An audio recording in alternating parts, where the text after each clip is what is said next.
어머니, 누가 오시래요? 초대도 안 했는데 왜 오신 거예요? 아들의 한정식집 개업식 날 며느리가 제 귀에 대고 독을 뿜었습니다. 경호원에게 팔이 잡혀 끌려나간 곳은 음식물 쓰레기장이었어요. 썩은 채소 냄새와 파리떼 사이에서 72살 저는 무릎을 꿇고 울었습니다. 하지만 며느리는 모르는 게 있었어요. 제 낡은 폴더폰 단축번호 1번이 눌리는 순간 저 화려한 개업식이 어떻게 될지를요. 사연 시작 전 구독과 좋아요를 눌러주시면 그곳에 축복이 가득하시기를 바라겠습니다. 안녕하세요. 저는 박옥분이라고 합니다. 올해 72살이에요. 사람들은 저를 보면 재래시장에서 반찬 가게나 하는 늙은 할매라고 생각하죠. 새벽부터 콩나물 다듬고 된장 퍼주고 손님이랑 500원 깡내 만에 신랑이 하는 그런 촌스러운 할머니 말이에요. 맞아요. 저는 그런 사람입니다. 근데요, 그게 전부는 아니에요. 세상 사람들이 모르는 제 또 다른 얼굴이 있거든요. 새벽 4시였습니다. 저는 검은색 고급 세단 뒷좌석에 깊숙이 몸을 파묻고 있었어요. 가죽 시트가 제 허리를 포근하게 감싸 안았죠. 차 안에는 은은한 가죽 냄새와 함께 히터 바람이 따스하게 돌고 있었습니다. 운전석에 앉은 김 기사가 백미러로 저를 슬쩍 살폈어요. 박 여사님, 부동산 김 사장한테 연락 넣었습니다. 9시에 만나기로 했어요. 저는 고개를 끄덕이며 주머니에서 낡은 폴더폰을 꺼냈습니다. 단축번호를 누르자 신호음이 2번 울리고 김 사장의 목소리가 들렸어요. 여사님, 이른 시간에 무슨 일이십니까? 김 사장 나야. 오늘 우리 아들놈 가게 계약건 대리로 진행시켜. 서류에 내 이름은 절대 나오면 안 돼. 알겠지? 네, 여사님. 걱정 마십시오. 전화를 끊고 저는 창밖을 바라봤습니다.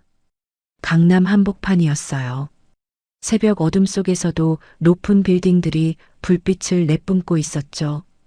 그중 세 채가 제 이름으로 되어 있습니다. 72해를 살면서 악착같이 모으고 굴려서 이룬 것들이에요. 하지만 세상 사람들은 그 사실을 몰라요. 특히 제 며느리는요. 차가 시장 골목 어귀에 멈췄습니다. 저는 뒷좌석 옆에 접어둔 허름한 몸빼 바지와 낡은 조끼를 꺼내 들었어요. 명품 코트를 벗고 그 옷들로 갈아입는데 5분이면 충분했습니다. 고무대야에 물 받아 세수하고 동백기름 대신 참기름 바른 머리카락을 대충 쓸어 넘기면 변신 끝이에요. 거울에 비친 제 모습은 어느새 콩나물 몇 푼에 목소리 높이는 시장통 할매로 변해 있었죠. 여사님, 오늘도 고생이 많으십니다. 김 기사의 인사를 뒤로하고 저는 어둑한 시장 골목으로 발걸음을 옮겼습니다. 반찬가게 철문을 드르륵 올리자 익숙한 된장 냄새가 코끝을 간지렸어요. 50년 넘게 담가온 장맛이었습니다. 시어머니한테 배워서 또 그 시어머니한테 이어받은 시간장으로 담근 장이죠. 이 손맛 하나로 저는 전통 장 담그기 명인 칭호까지 받았어요. 하지만 그 사실을 아는 건 업계 사람들 뿐이었습니다. 아침 일찍 손님이 찾아왔어요. 50대쯤 되어 보이는 아주머니가 콩나물 한 봉지를 집어들더니 입을 삐죽거렸습니다. 할머니, 이거 500원만 깎아줘요. 시든 것도 좀 섞여 있잖아. 저는 능청스럽게 손사래를 쳤어요. 아이고, 손님. 돈이 썩어나요? 이게 새벽에 막 들여온 건데. 신랑이 끝에 200원을 깎아주고 손님을 보냈습니다. 속으로는 웃음이 났어요.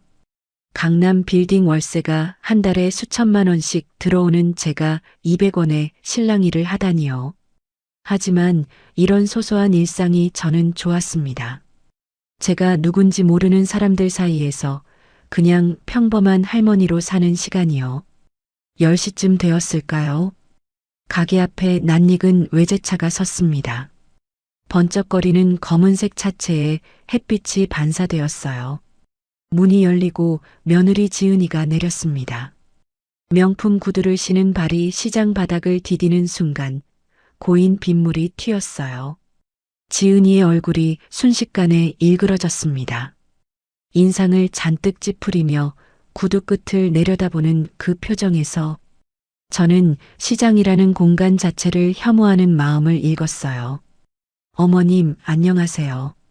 입으로는 인사를 했지만 눈은 저를 쳐다보지도 않았습니다. 시선은 더러워진 구두에 고정되어 있었죠. 저는 애써 반가운 척 웃음을 지었어요. 어유, 우리 며느리 왔어? 날이 덥지? 어서 와서 식혜라도 한 잔 마셔.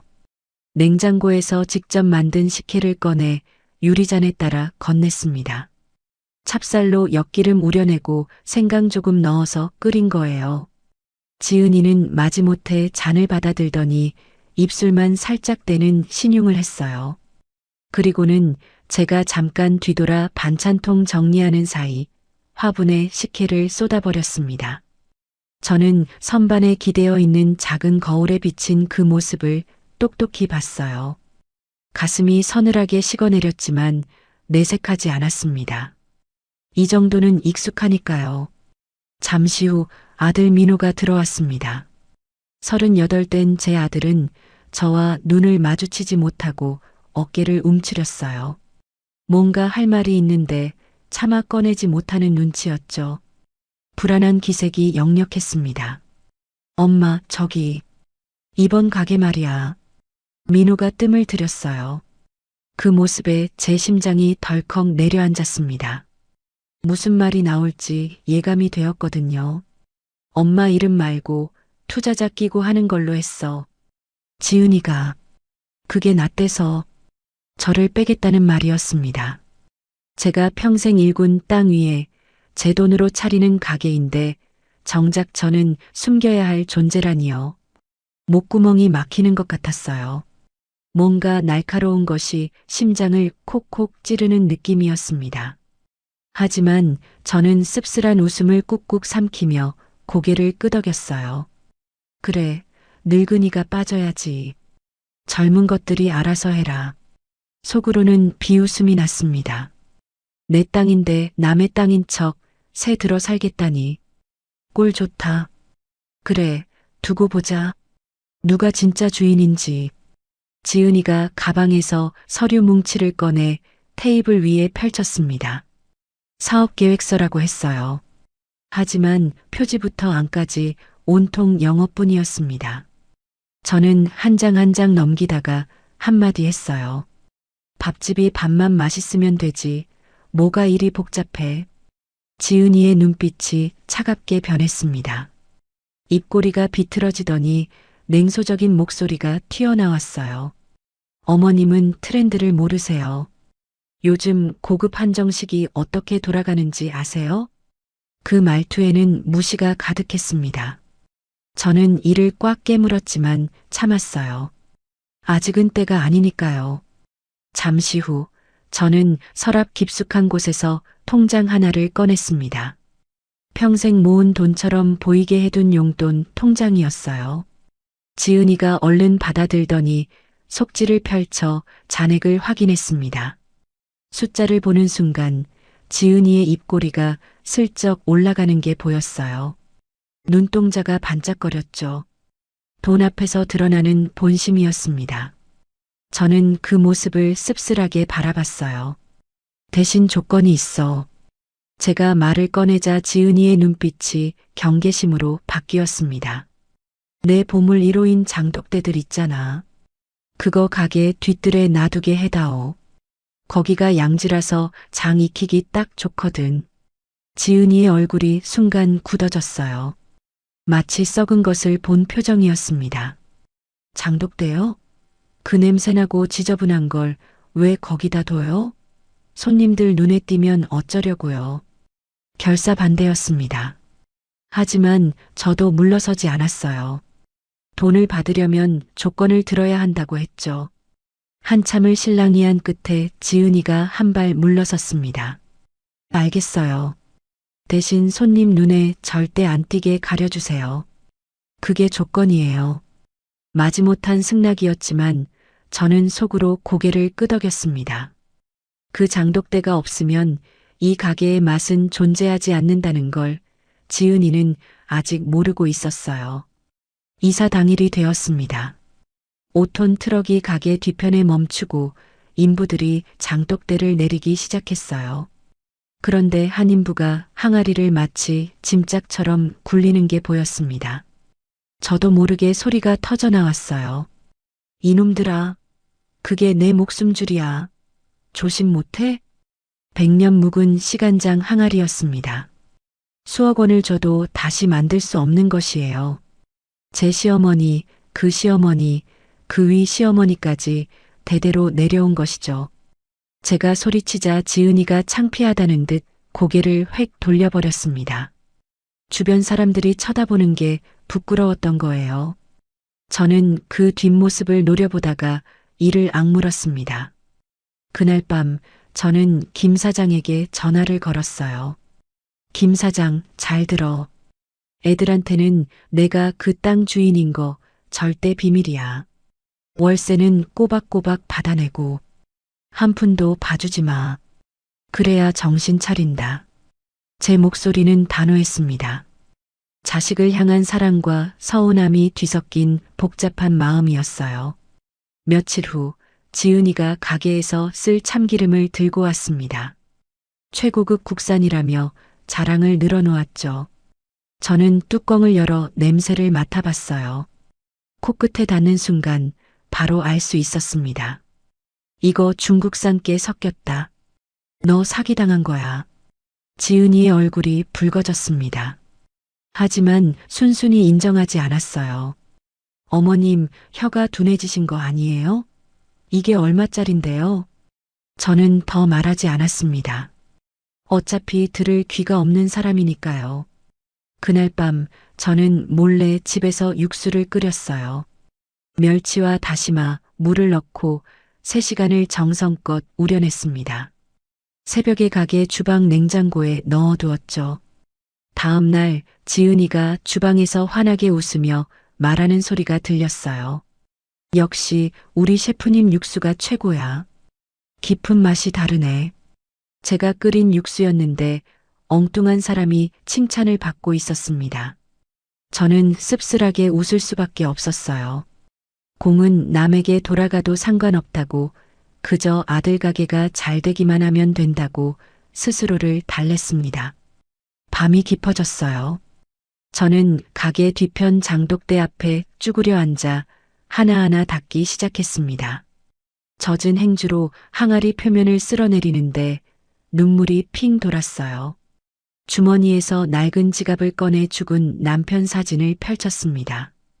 영감, 나 요즘 마음이 안 좋소. 우리 자식 농사는 흉작인 것 같아요. 사진 속 남편은 대답이 없었습니다. 저는 한참을 그렇게 앉아 있다가 무거운 몸을 일으켰어요. 화장실에 들르려고 문을 여는데 안쪽 칸에서 지은이의 목소리가 들렸습니다. 통화를 하고 있었어요. 저는 문을 열다 말고 그 자리에 멈췄습니다. 시어머니, 걱정 마. 돈만 받고 빠지라고 했어. 구질구질하게 가게 나오면 질색이야. 그 꼴로 홀에 서 있으면 손님들이 뭐라고 생각하겠어. 심장이 얼어붙었습니다. 머리가 하얘지고 다리에 힘이 풀렸어요. 저는 벽을 짚고 간신히 몸을 지탱했습니다. 숨이 막혀왔어요. 화장실을 나와 거울 앞에 섰습니다. 주름진 얼굴, 기름때 묻은 앞치마, 갈라진 손톱. 며느리 눈에 비친 제 모습은 정말 그렇게 초라하고 부끄러운 것이었을까요? 저는 떨리는 손으로 수돗물을 틀어 얼굴을 씻었습니다. 차가운 물이 뺨을 타고 흘렀어요. 눈물인지 물인지 구분이 되지 않았습니다. 한참을 그렇게 서 있다가 저는 거울 속 제 눈을 똑바로 들여다봤습니다. 흐릿하던 눈빛이 서서히 차갑게 빛나기 시작했어요. 입술을 꽉 깨물었습니다. 두고 보자. 누가 진짜 주인인지 똑똑히 보여줄 테니까. 그 순간 제 마음속에서 무언가가 단단하게 굳어졌습니다. 개업식 날 아침이 밝았습니다. 저는 새벽 5시에 눈이 떠졌어요. 밤새 설쳤거든요. 마치 소풍 가는 아이처럼 가슴이 두근거렸습니다. 오늘은 내 아들이 사장이 되는 날이니까요. 장롱 깊숙한 곳을 뒤졌습니다. 손끝에 비단 천이 닿았어요. 옥색 한복이었습니다. 민호가 첫 월급 타서 사줬다던 그 옷이죠. 사실은 제 카드로 결제한 건데 그래도 아들이 직접 백화점에서 골라준 거예요. 색깔이 엄마한테 어울린다고 쑥스러워하면서 내밀던 그 모습이 아직도 눈에 선합니다. 저는 한복을 꺼내 가슴에 품었어요. 그래도 내 아들 잔치인데 엄마가 안 가면 되겠어? 거울 앞에 섰습니다. 한복을 입고 머리를 빗어 올리니 제법 볼만했어요. 주름은 어쩔 수 없지만 그래도 오늘만큼은 시장통 할매가 아니라 사장 어머니로 가고 싶었습니다. 화장대 서랍에서 오래된 립스틱을 꺼내 입술에 발랐어요.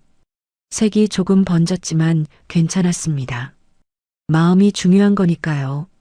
부엌으로 내려가 새벽부터 준비해둔 것들을 챙겼습니다. 도토리묵과 겉절이였어요. 지은이가 제일 좋아한다고 했던 것들이죠.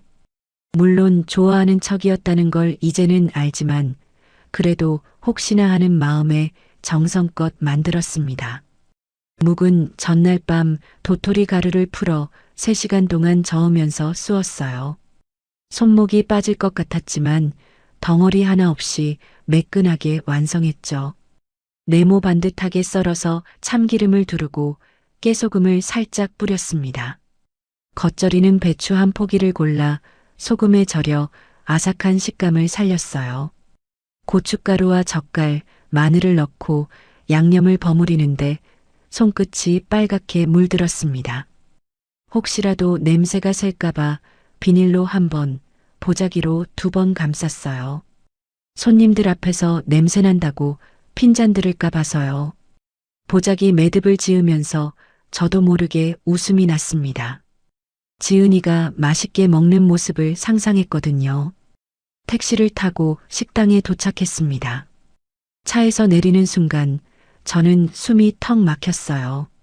식당 앞에는 화환이 빼곡하게 늘어서 있었습니다. 끝이 안 보일 정도였어요.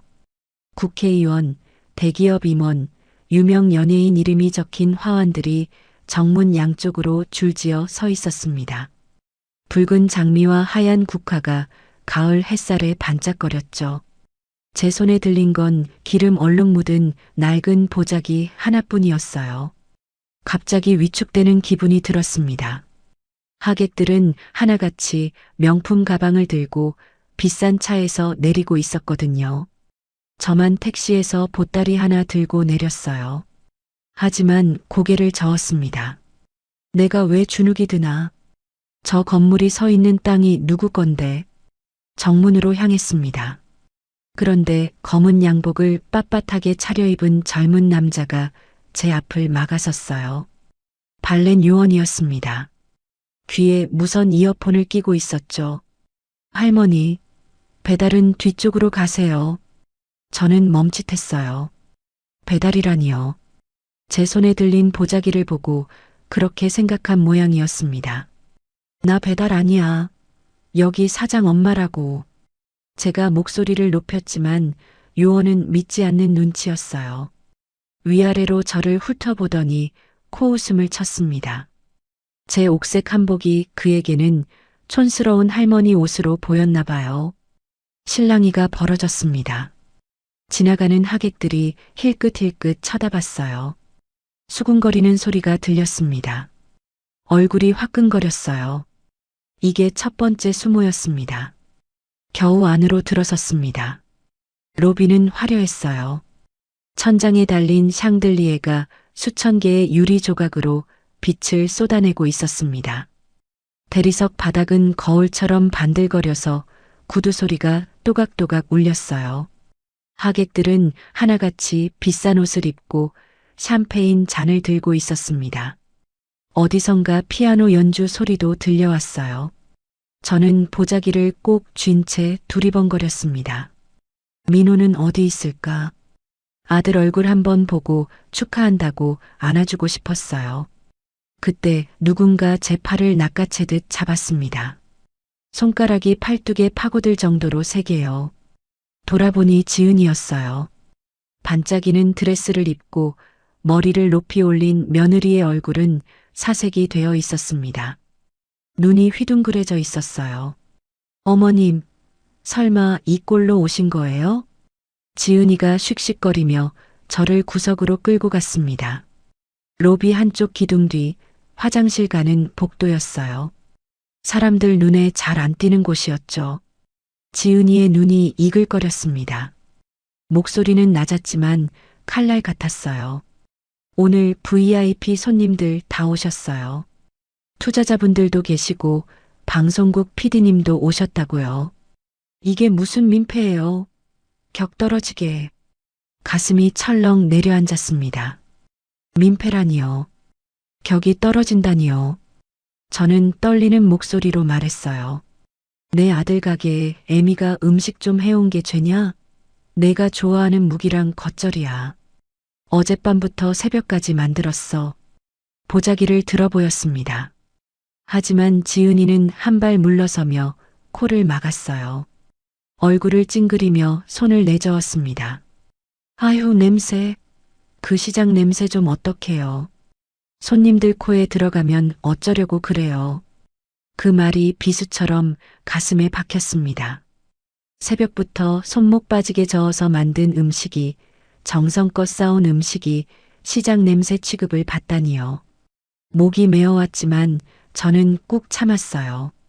여기서 울면 안 돼. 사람들이 보잖아. 그때 저만 치서 민호가 보였습니다. 검정 양복을 빳빳하게 차려입고 넥타이를 맨 제 아들이었어요. 하객들과 악수를 나누며 웃고 있었죠. 제가 알던 우리 민호 맞았습니다. 저는 반가운 마음에 손을 들어 흔들려고 했어요. 민호야, 엄마 왔다. 축하해, 아들아. 그런데 민호와 눈이 마주치는 순간 아들의 표정이 굳어졌어요. 곤란하다는 듯 눈을 피하더니 획 고개를 돌려버렸습니다. 못 본 척을요. 마치 모르는 사람인 것처럼요. 심장이 쿵하고 바닥으로 떨어지는 것 같았어요. 아들이 저를 모른 척했습니다.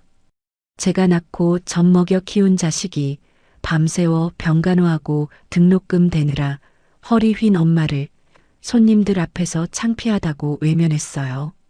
눈앞이 아득해졌습니다. 다리에 힘이 풀렸어요. 지은이가 지나가는 매니저를 불러 세웠습니다. 이분 뒷문으로 모시고 가서 택시 태워보내. 당장. 매니저가 다가와 제 팔을 잡으려 했습니다. 저는 뿌리쳤어요. 내가 내 발로 가마. 손대지 마. 그러자 지은이가 날카로운 목소리로 쏘아붙였습니다. 얼굴이 불그락푸르락했어요. 어머님 제발요. 초대도 안 했는데 왜 와서 난리예요. 초대도 안 했다. 그 말이 귓가에서 맴돌았어요. 내 아들 가게 개업식에 엄마를 초대 안 했다고요. 주변 하객들이 우리 쪽을 쳐다보며 수군거리기 시작했습니다. 저 할머니 누구야? 글쎄, 눈치도 없이 어딜 들어와. 노망났나 봐.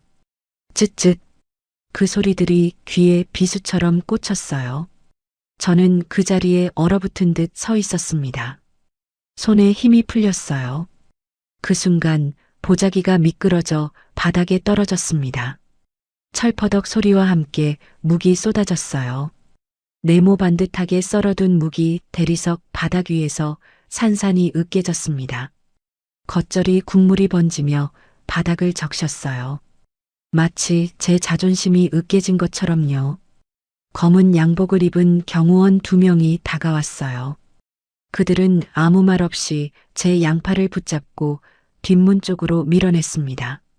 저는 저항할 힘도 없었어요.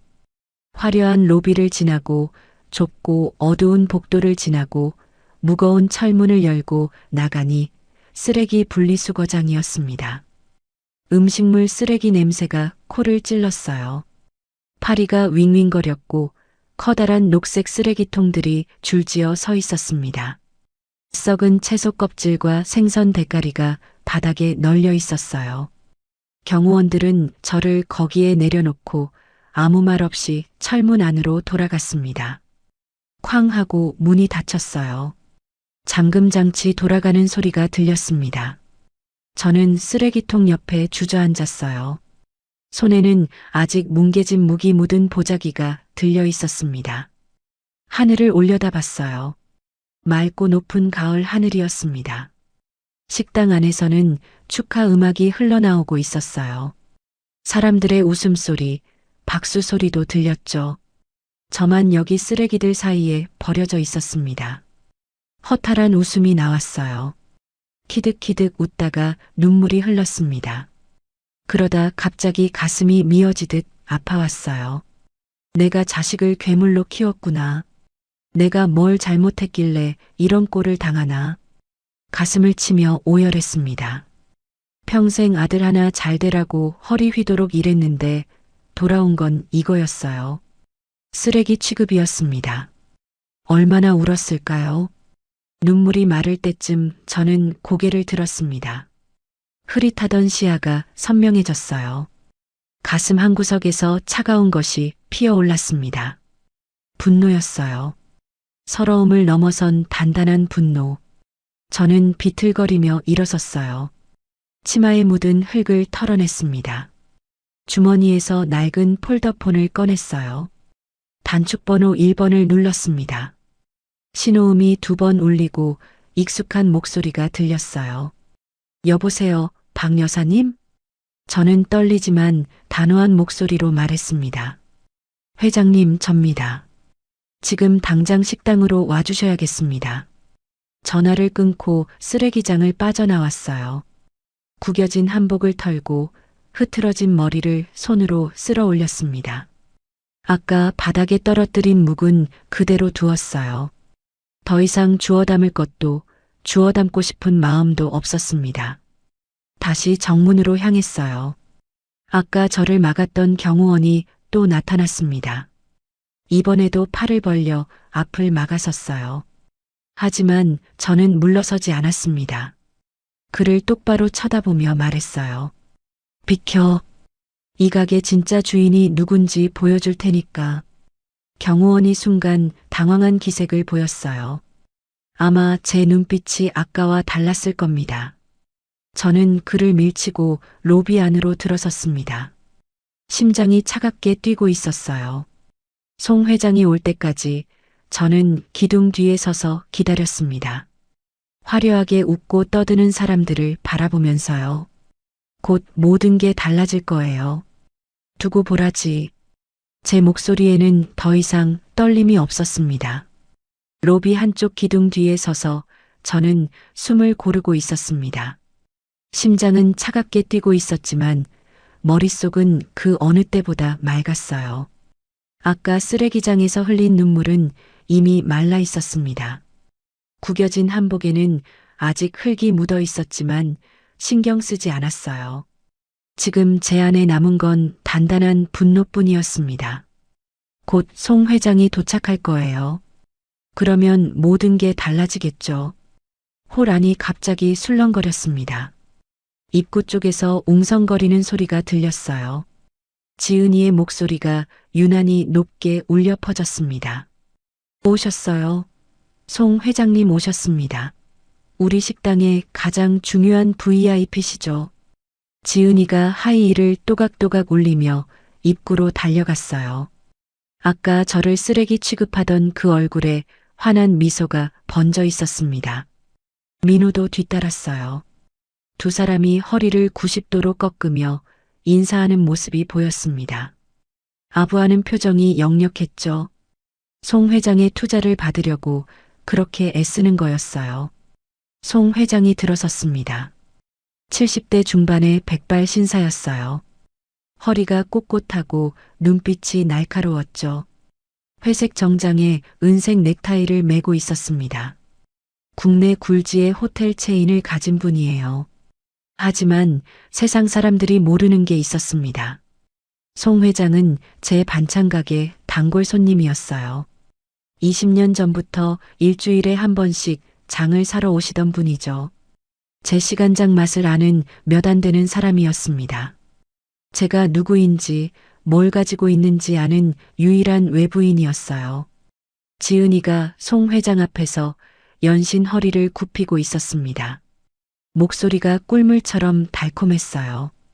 회장님, 저희 식당에 와주셔서 정말 영광입니다. 음식 맛이 특별한 건 저희만의 비법이 있어서예요.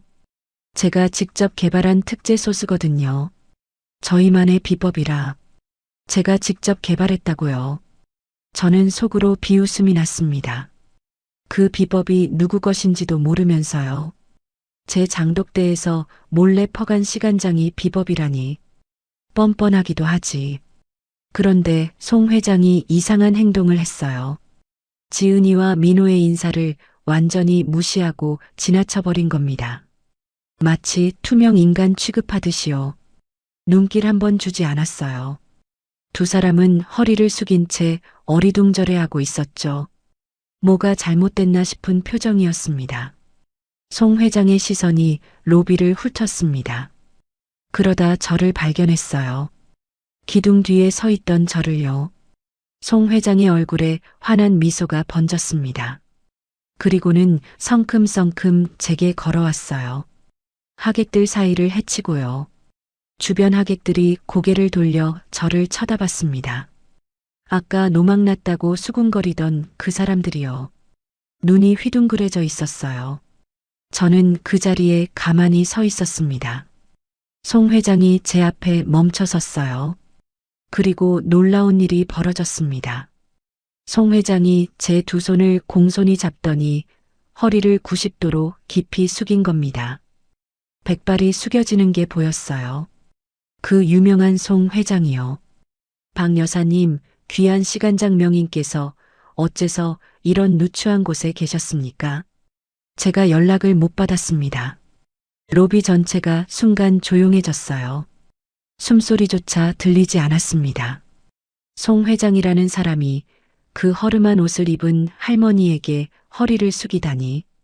하객들의 입이 떡 벌어졌어요. 뭐야? 저 할머니가 누구야? 시간장 명인이라고 했어? 송 회장이 저렇게 인사하는 거 처음 본다. 웅성거리는 소리가 파도처럼 번져갔습니다. 저는 송 회장의 손을 가만히 잡은 채 고개를 끄덕였어요. 회장님, 오랜만이에요. 오시느라 고생하셨소. 저만 치서 지은이의 얼굴이 새하얗게 질리는 게 보였어요. 입이 벌어진 채 굳어 있었죠. 눈이 휘둥그레져서 저와 송 회장을 번갈아 쳐다봤습니다. 믿을 수 없다는 표정이었어요. 민호도 마찬가지였습니다. 뭐가 어떻게 된 건지 이해를 못하는 얼굴이었죠. 지은이가 다급하게 다가왔습니다. 하이힐이 바닥에 부딪히는 소리가 다급하게 울렸어요.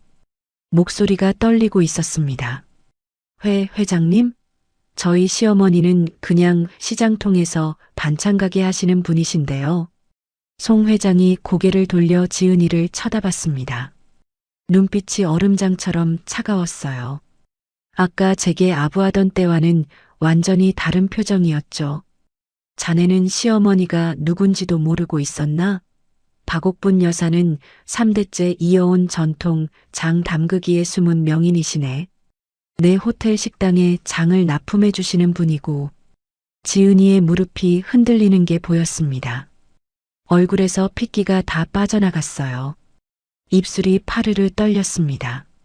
저는 그 모습을 묵묵히 지켜봤어요. 통쾌하기도 하고 씁쓸하기도 했습니다. 저는 천천히 가방에서 폴더폰을 꺼냈습니다. 미리 연락해둔 김 사장에게 전화를 걸었어요. 김 사장, 이제 들어오시오. 잠시 후 정장을 빳빳하게 차려입은 중년 남자가 로비로 들어왔습니다. 손에는 서류 뭉치가 들려 있었어요. 부동산 계약을 대리해주던 김 사장이었죠. 저는 민호와 지은이를 똑바로 쳐다보며 말했습니다. 민호야, 지은아. 이 건물주 대리인이 김 사장이야. 그리고 진짜 주인은 나다. 김 사장이 계약서를 펼쳐 보였어요. 건물과 땅 소유주 이름에 박옥분이라고 또렷하게 적혀 있었습니다. 도장까지 선명하게 찍혀 있었죠. 등기부등본도 함께였어요. 지은이가 비틀거렸습니다. 다리에 힘이 풀린 것 같았어요. 다급하게 제 팔을 붙잡았습니다. 손가락이 파고들 정도로 세게요. 어머님, 그게 무슨... 어머님이 건물주라니요? 말도 안 돼요. 저는 지은이의 손을 탁 쳐냈습니다. 아까 제게 했던 말이 떠올랐거든요. 내 몸에 손대지 마라. 격 떨어진다. 지은이가 움찔했어요. 자기가 했던 말을 그대로 돌려받은 거니까요. 얼굴이 벌겋게 달아올랐습니다. 주변 하객들이 수군거리는 소리가 더 커졌어요. 저는 목소리를 높였습니다. 로비에 있는 모든 사람들이 들을 수 있도록요. 내 땅에서 내 물건 뺀다. 김 사장, 사람들 들여보내시오. 그 말이 떨어지기가 무섭게 뒷문이 열렸습니다. 작업복을 입은 인부 6명이 들이닥쳤어요. 밖에는 5톤 트럭이 대기하고 있었죠. 제가 전화하면서 미리 준비해 둔 겁니다. 저는 앞장서서 가게 뒤뜰로 향했어요. 장독대가 줄지어 서 있는 곳이었죠. 100년 묵은 시간장 항아리, 50년 된 된장독, 30년 숙성된 고추장독. 수억 원을 줘도 살 수 없는 것들이었습니다. 제 시어머니한테 물려받은, 그 시어머니 또 윗대에서 물려받은 것들이에요. 이것들 전부 트럭에 실어. 조심해서. 깨지면 안 돼. 인부들이 일사불란하게 움직이기 시작했어요. 항아리를 조심스럽게 들어 올려 트럭으로 옮겼습니다. 저는 그 과정을 지켜보며 하나하나 지휘했어요. 주방에서 셰프들이 뛰어나왔습니다. 흰 조리복을 입은 채로요. 얼굴이 사색이 되어 있었어요. 총 주방장이 제 앞을 막아섰습니다. 안 됩니다. 그 장 없으면 저희 음식 못 만듭니다. 그 시간장이 맛의 핵심이란 말입니다. 저는 셰프를 돌아보며 냉소적으로 웃었어요. 자네는 마트 간장으로도 잘한다며? 어디 한번 해봐. 나 없이도 잘할 수 있다며? 셰프가 입을 다물었습니다. 더 이상 할 말이 없었던 거죠. 지은이가 비틀거리며 뒤뜰까지 쫓아왔어요. 그러더니 그 자리에 털썩 주저앉았습니다. 반짝이는 드레스가 흙바닥에 닿는 것도 아랑곳하지 않았어요. 어머님 이러시면 저희 투자금 다 날아가요. 망한다고요. 제발요. 울부짖는 소리가 처량하게 울렸습니다. 하지만 저는 돌아보지 않았어요. 돌아보면 마음이 약해질 것 같았거든요. 민호가 다가왔습니다. 얼굴이 하얗게 질려 있었어요. 눈가가 붉었습니다. 엄마, 엄마 왜 이래? 우리가 뭘 그렇게 잘못했어? 저는 아들을 똑바로 쳐다봤습니다. 가슴이 찢어지는 것 같았지만 눈빛은 차갑게 유지했어요. 망해봐야 정신 차리지. 너도 똑같아 이놈아. 아까 엄마 못 본 척 했잖아. 엄마보다 돈이 좋더냐? 체면이 좋더냐? 민호가 고개를 떨궜습니다. 아무 말도 못했어요. 제 말이 맞으니까요. 마지막 항아리까지 트럭에 실렸습니다. 저는 조수석에 올라탔어요. 시동이 걸리고 차가 천천히 움직이기 시작했습니다. 백미러로 뒤를 봤습니다. 난장판이 된 개업식장이 보였어요. 바닥에 주저앉아 우는 지은이와 그 옆에 멍하니 서 있는 민호가 보였습니다. 하객들이 웅성거리며 그 광경을 구경하고 있었죠. 눈시울이 뜨거워졌습니다. 눈물이 차올랐어요. 하지만 저는 고개를 돌려 앞만 바라봤습니다. 울면 안 돼. 지금 울면 다 소용없어져. 집에 도착했습니다. 저녁 해가 뉘엿뉘엿 지고 있었어요. 하늘이 붉게 물들어 있었습니다. 인부들이 장독대를 마당에 하나하나 내려놓았습니다. 원래 있던 자리, 햇살이 잘 드는 양지 바른 곳이었죠. 인부들에게 품삯을 넉넉히 쥐어주고 돌려보냈습니다. 마당에 저 혼자 남았어요. 저는 우물가에서 물을 길어다 대야에 받았습니다. 행주를 적셔 짜고 항아리 하나하나를 닦기 시작했어요. 오늘 하루 고생한 것들을 달래주듯이요. 미안하다 내 새끼들아. 험한 꼴 보여서 미안해. 다시는 그런데 안 보낼게. 엄마가 지켜줄게. 항아리를 쓰다듬으며 중얼거렸습니다. 바보 같죠? 장독대한테 말을 하다니. 하지만 이것들은 제 평생이 담긴 것들이에요. 시어머니한테 물려받고 제 손으로 키워온 것들이죠. 사람보다 더 정이 깊을 때도 있어요. 밤이 깊어졌습니다. 별이 초롱초롱 빛나고 있었어요. 마루에 걸터 앉아 하늘을 올려다봤습니다. 폴더폰을 꺼내보니 부재중 전화가 23통이었어요. 전부 민호였습니다. 문자도 12통이나 와 있었죠. 저는 아들 번호를 꾹 눌러 차단했습니다. 미안하지만 지금은 안 돼. 지금 전화를 받으면 다 무너질 것 같았거든요. 조금 더 단단해져야 해요. 그래야 저것들도 정신을 차리겠죠. 폴더폰을 덮고 저는 다시 장독대를 바라봤습니다. 달빛이 항아리 표면에 은은하게 반사되고 있었어요. 이것들만은 저를 배신하지 않을 거예요. 평생 그랬듯이요. 장독대를 회수한 지 일주일이 지났습니다. 저는 시장 반찬 가게에서 평소처럼 일을 했어요. 콩나물 다듬고 된장 퍼주고 손님들과 500원 깡내 만에 실랑이 하면서요.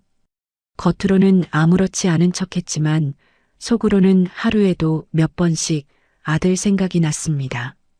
밥을 먹다가도 장독대를 닦다가도 문득 민호 얼굴이 떠올랐어요. 개업식 날 저를 못 본 척하던 그 얼굴이요. 그러던 어느 날 단골 손님 하나가 가게에 들어오더니 신이 나서 떠들었어요. 할머니, 강남에 새로 생긴 한정식집 알아?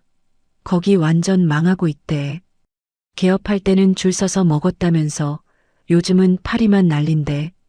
가슴이 철렁했습니다. 그게 민호 가게 얘기였거든요. 하지만 저는 모르는 척 고개만 끄덕였어요. 그래, 요즘 장사가 다 어렵지 뭐. 손님이 나간 뒤 저는 한참을 멍하니 서 있었습니다. 마음 한구석이 쿡쿡 쑤셨어요. 내가 원한 게 이거였나? 아들이 망하는 거. 아니, 정신 차리라고 한 건데. 그런데 왜 이렇게 마음이 무거울까요? 며칠 뒤 저는 참다 못해 식당 근처까지 갔습니다. 모자를 깊숙이 눌러 쓰고 마스크까지 했어요. 누가 볼까 봐서요. 식당 건너편 버스 정류장에 서서 멀찍이 지켜봤습니다. 점심시간인데 주차장이 텅 비어 있었어요. 예전에는 차가 줄지어 들어왔다던데 지금은 손님 차가 한 대도 보이지 않았습니다. 유리창 너머로 텅 빈 홀이 보였어요. 직원들이 할 일 없이 서성거리고 있었죠. 간판 불빛도 어딘가 힘이 없어 보였습니다. 그때 식당 문이 열리고 민호가 나왔습니다. 저는 숨을 멈췄어요. 불과 일주일 만인데 아들의 모습이 완전히 달라져 있었습니다. 얼굴이 푹 꺼지고 눈 밑에는 시커먼 그늘이 내려앉아 있었어요. 광대뼈가 툭 튀어나와 있었죠. 양복도 구겨져 있었고 면도도 제대로 안 한 것 같았습니다. 민호는 담배를 물고 멍하니 하늘을 올려다보고 있었어요. 예전에 당당하던 모습은 온데간데 없었습니다. 저도 모르게 발이 떼어지려 했어요. 달려가서 안아주고 싶었습니다. 괜찮아, 아들아. 엄마가 도와줄게. 하지만 저는 이를 악물고 뒤돌아섰어요. 아직은 안 돼. 지금 손 내밀면 저 애는 절대 정신 못 차려. 버스 정류장을 떠나면서 저는 눈물을 삼켰습니다. 가슴이 미어지듯 아팠어요. 그 뒤로 식당 소식은 간간히 들려왔어요. 나쁜 소식뿐이었죠. 유명 음식 평론가가 다녀갔다고 합니다. 송 회장 지인이었어요.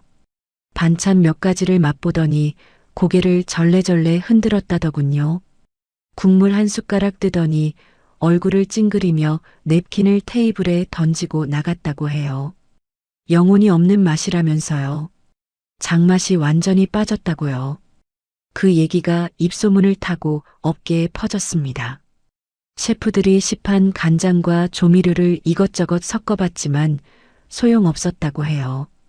100년 묵은 시간장 맛을 흉내낼 수 있을 리가 없죠. 맛이 깊지가 않으니까요. 주방에서 서로 탓하며 싸움이 벌어지기도 했다더군요.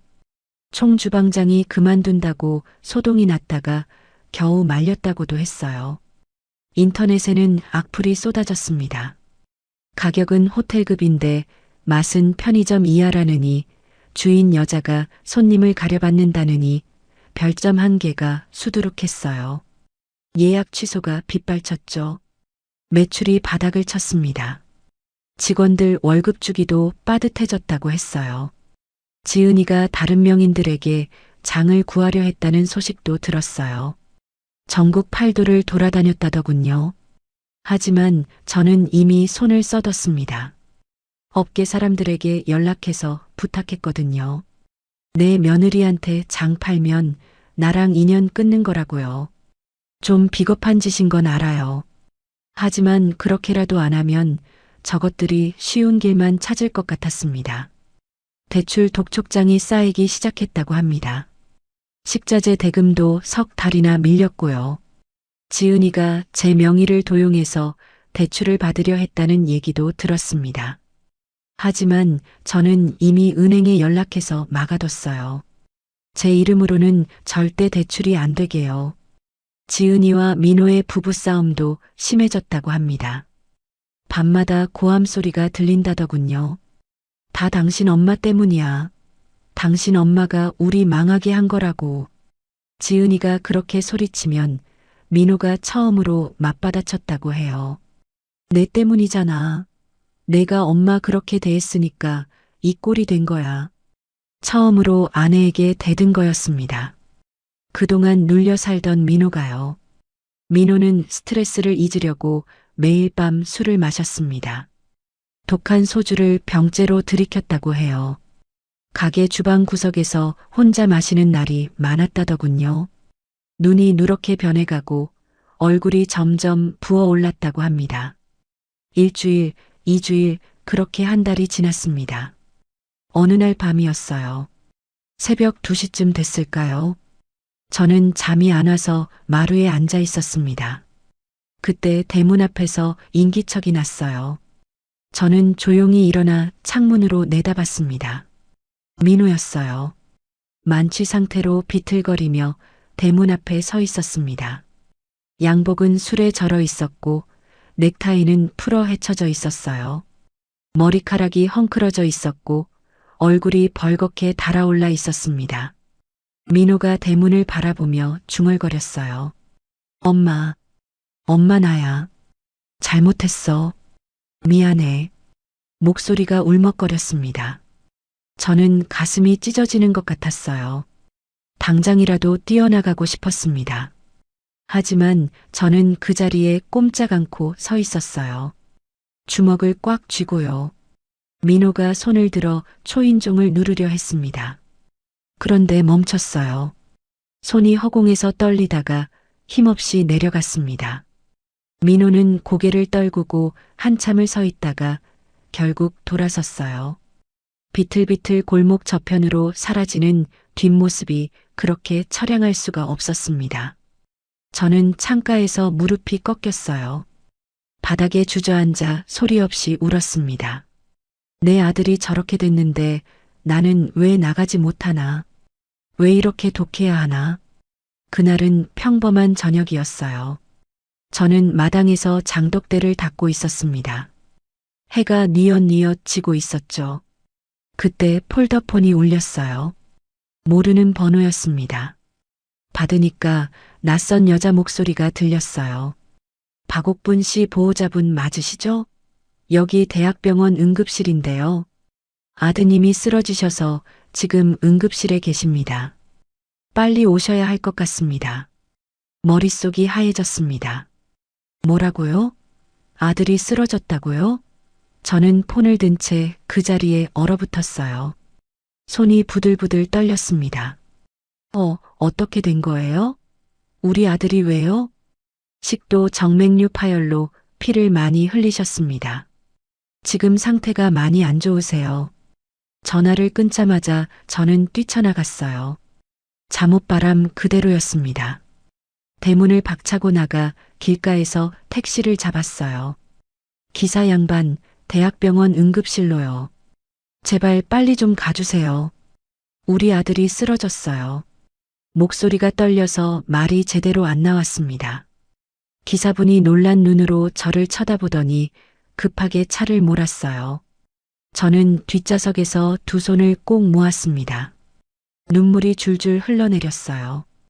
응급실에 도착했습니다. 자동문이 열리자마자 뛰어들어갔어요. 소독약 냄새가 코를 찔렀습니다. 하얀 불빛 아래 사람들이 분주하게 오가고 있었죠.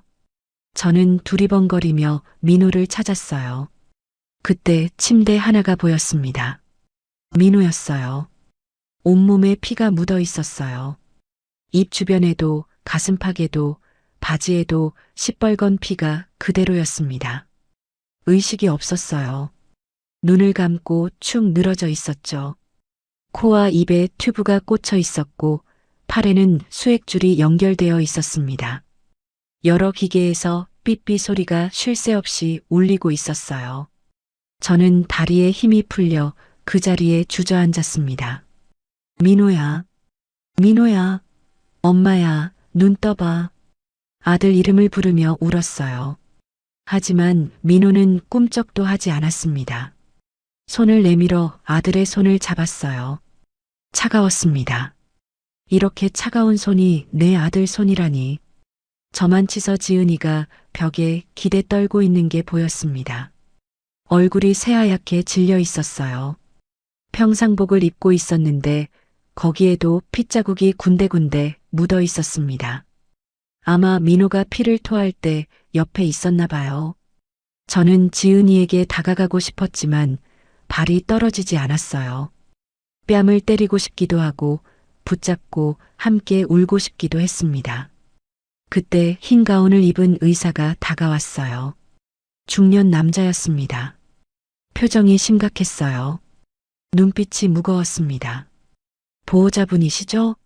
잠시 말씀 나눌 수 있을까요? 저는 비틀거리며 일어섰어요. 의사를 따라 복도 한쪽으로 갔습니다. 의사가 저를 똑바로 쳐다보며 말했어요. 환자분 상태가 매우 위중합니다.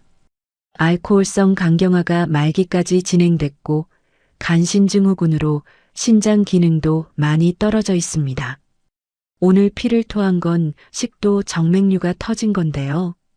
이건 간이 심하게 망가졌다는 뜻입니다. 저는 의사의 말을 절반도 알아듣지 못했어요. 간경화, 신장, 정맥류. 무슨 말인지 모르겠고 그냥 무섭기만 했습니다. 그래서 우리 아들이 어떻게 되는 거예요? 살 수 있는 거예요? 의사가 잠시 침묵했어요. 그 침묵이 천년처럼 길게 느껴졌습니다. 의사가 낮은 목소리로 말했어요. 지금 상태로는 당장간 이식을 하지 않으면 버티기 어렵습니다. 보호자분, 마음의 준비를 하셔야 할 수도 있습니다. 눈앞이 캄캄해졌습니다. 다리에서 힘이 쭉 빠지고 세상이 빙빙 도는 것 같았어요. 저는 벽을 짚고 간신히 서 있었습니다. 마음의 준비라니. 우리 민호가 죽을 수도 있다는 말인가요? 아니야, 아니야. 그럴 리가 없어. 우리 민호가. 저는 고개를 세차게 저었습니다. 하지만 눈물만 줄줄 흘러내렸어요. 목소리가 나오지 않았습니다. 내가 이렇게 만든 거야. 내가 너무 독했어. 장독대 회수하고 대출 맞고 장구하지 못하게 손쓰고 그렇게 몰아붙여서 이 꼴이 된 거야. 용서해, 민호야. 엄마가 잘못했어. 제발 눈 떠. 엄마가 뭐든 할게. 제발. 저는 복도 벽에 기대어 주저앉았습니다. 하얀 천장을 올려다보며 오열했어요. 병원 복도에 제 울음소리가 메아리 쳤습니다. 병원 복도에서 밤을 새웠습니다. 딱딱한 플라스틱 의자가 허리를 찔렀지만 그런 건 아무래도 좋았어요. 민호가 중환자실에 누워 있는데 몸이 불편한 게 무슨 대수겠어요. 형광등 불빛 아래서 뜬 눈으로 밤을 지새웠습니다. 새벽 5시쯤 됐을까요? 간호사가 다가와 제 어깨를 툭툭 쳤습니다. 보호자분, 담당 교수님이 면담하자고 하세요. 따라오시겠어요? 저는 비틀거리며 일어났어요. 밤새 울어서 눈이 퉁퉁 부어 있었습니다. 온몸에 힘이 없었지만 간호사를 따라 교수실로 갔어요. 문을 열고 들어가니 백발의 남자 의사가 앉아 있었습니다. 책상 위에 엑스레이 사진 같은 게 펼쳐져 있었죠. 모니터에는 알 수 없는 그래프가 떠 있었어요. 앉으세요. 환자 어머니시죠? 저는 고개를 끄덕이며 의자에 앉았습니다. 심장이 쿵쾅쿵쾅 뛰었어요. 의사가 무슨 말을 할지 무서웠습니다. 교수가 안경을 고쳤으며 입을 열었어요. 솔직하게 말씀드리겠습니다. 환자분 상태가 매우 안 좋습니다. 간경화 말기에 간신증후군까지 왔어요. 신장 기능이 급격히 떨어지고 있습니다. 지금 상태로는 이식 외에는 방법이 없습니다. 이식이요? 그러면 간을 바꾸면 살 수 있다는 거예요? 저는 다급하게 물었어요. 목소리가 떨렸습니다. 교수가 천천히 고개를 끄덕였어요. 예, 건강한 간을 이식하면 회복할 가능성이 있습니다. 간은 재생력이 좋은 장기니까요. 문제는 기증자를 구하는 거예요. 뇌사자 대기 명단에 올리긴 했는데 환자 상태가 워낙 급해서 언제 차례가 올지 모릅니다. 며칠, 몇 주가 될 수도 있고요. 저는 망설임 없이 말했어요. 머릿속에서 뭔가가 번쩍하고 결정됐습니다. 제 간 주세요. 제가 줄게요. 교수가 놀란 눈으로 저를 쳐다봤습니다. 안경 너머로 보이는 눈이 휘둥그레져 있었어요. 어머니, 생체간 이식은 기증자도 큰 수술을 받아야 합니다. 간의 60% 정도를 떼어내는 거예요. 회복하는 데만 석 달에서 6개월이 걸립니다. 어머니 연세가 72살이에요. 알아요, 늙었죠. 그래도 상관없어요. 내 아들이잖아요. 내가 낳은 자식이에요. 내 몸 한 조각 떼어서 살릴 수 있으면 다행인 거 아니에요? 목소리가 떨렸지만 단호했습니다. 교수가 깊은 한숨을 쉬었어요. 뭔가 할 말이 많은 것 같았지만 결국 고개를 끄덕였습니다. 일단 적합성 검사를 해봐야 합니다. 혈액형, 간 상태, 전체 건강 상태를 확인해야 해요. 심장, 폐, 신장까지 다 봐야 합니다. 검사 결과가 나와야 가능한지 알 수 있습니다. 당장 해주세요. 지금 바로요. 저는 자리에서 벌떡 일어났어요. 교수가 고개를 끄덕이며 간호사를 불렀습니다. 그날 오전 내내 검사를 받았어요. 피를 여러 병 뽑고 엑스레이를 찍고 CT라는 큰 기계에 들어갔다 나왔습니다. 초음파도 보고 심전도도 찍었어요. 점심때가 되어서야 검사가 끝났습니다. 결과는 오후에 나온다고 했어요. 대기실에 앉아 기다리는데 저만 치서 지은이가 비틀거리며 걸어오는 게 보였어요. 밤새 울었는지 눈이 벌겋게 충혈되어 있었습니다. 화장기 없는 얼굴이 헬쑥해 보였어요. 머리도 헝클어져 있었죠. 개업식 때 그 화려하던 모습은 온데간데 없었습니다. 지은이가 제 앞에 섰습니다. 입술이 파르르 떨렸어요. 잠시 망설이더니 갑자기 무릎을 꿇었습니다. 병원복도 한가운데서요. 지나가던 사람들이 힐끗힐끗 쳐다봤습니다. 어머님 잘못했습니다. 제가 죽을 죄를 졌어요. 지은이가 바닥에 이마를 박으며 울먹였습니다. 저는 가만히 내려다봤어요. 복잡한 감정이 뒤엉켰습니다. 분노도 있었고 연민도 있었어요. 개업식 날 저를 쓰레기 취급하던 모습이 떠올랐지만 지금은 그런 게 중요하지 않았습니다. 일어나. 저는 차갑게 말했어요. 하지만 지은이는 고개를 들지 않았습니다. 저 때문에 이렇게 됐어요. 제가 민호 씨를 몰아붙였어요. 맨날 돈 얘기만 하고 체면 얘기만 하고 가게가 안 되니까 매일 싸웠어요. 민호 씨가 술 마시는 것도 다 저 때문이에요. 어머님이 해주신 거 다 제가 망쳤어요. 지은이의 어깨가 들썩거렸습니다. 진심으로 우는 것 같았어요. 저는 한숨을 내쉬었습니다. 지금 그게 중요해? 민호가 살아야 뭐든 하지. 일어나. 사람들 다 본다. 지은이가 고개를 들었어요. 눈물 범벅이 된 얼굴로 저를 올려다봤습니다. 코끝이 빨갛게 부어 있었어요. 어머님이 간을 주신다면서요. 간호사한테 들었어요. 제가 드려야 하는 건데 제가 검사받겠다고 했는데 혈액형이 안 맞는데요. 저는 아무 말 않고 지은이를 쳐다봤어요. 저도 검사받았어요. 아침에요. 그런데 혈액형이 달라서 안 된대요. 어머님밖에 없대요. 지은이가 또 울음을 터뜨렸습니다. 저는 그제야 며느리의 손을 잡아 일으켜 세웠어요.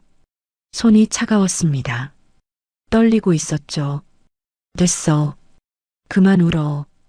민호 살리는 게 먼저야. 오후 3시쯤 검사 결과가 나왔습니다. 교수가 저를 다시 불렀어요. 지은이도 함께 갔습니다. 검사 결과 나왔습니다. 혈액형도 맞고 간 상태도 나이에 비해 좋은 편이에요. 간 크기도 충분하고요. 저는 안도의 한숨을 내쉬었어요. 다행이다. 내 간이 쓸모가 있구나.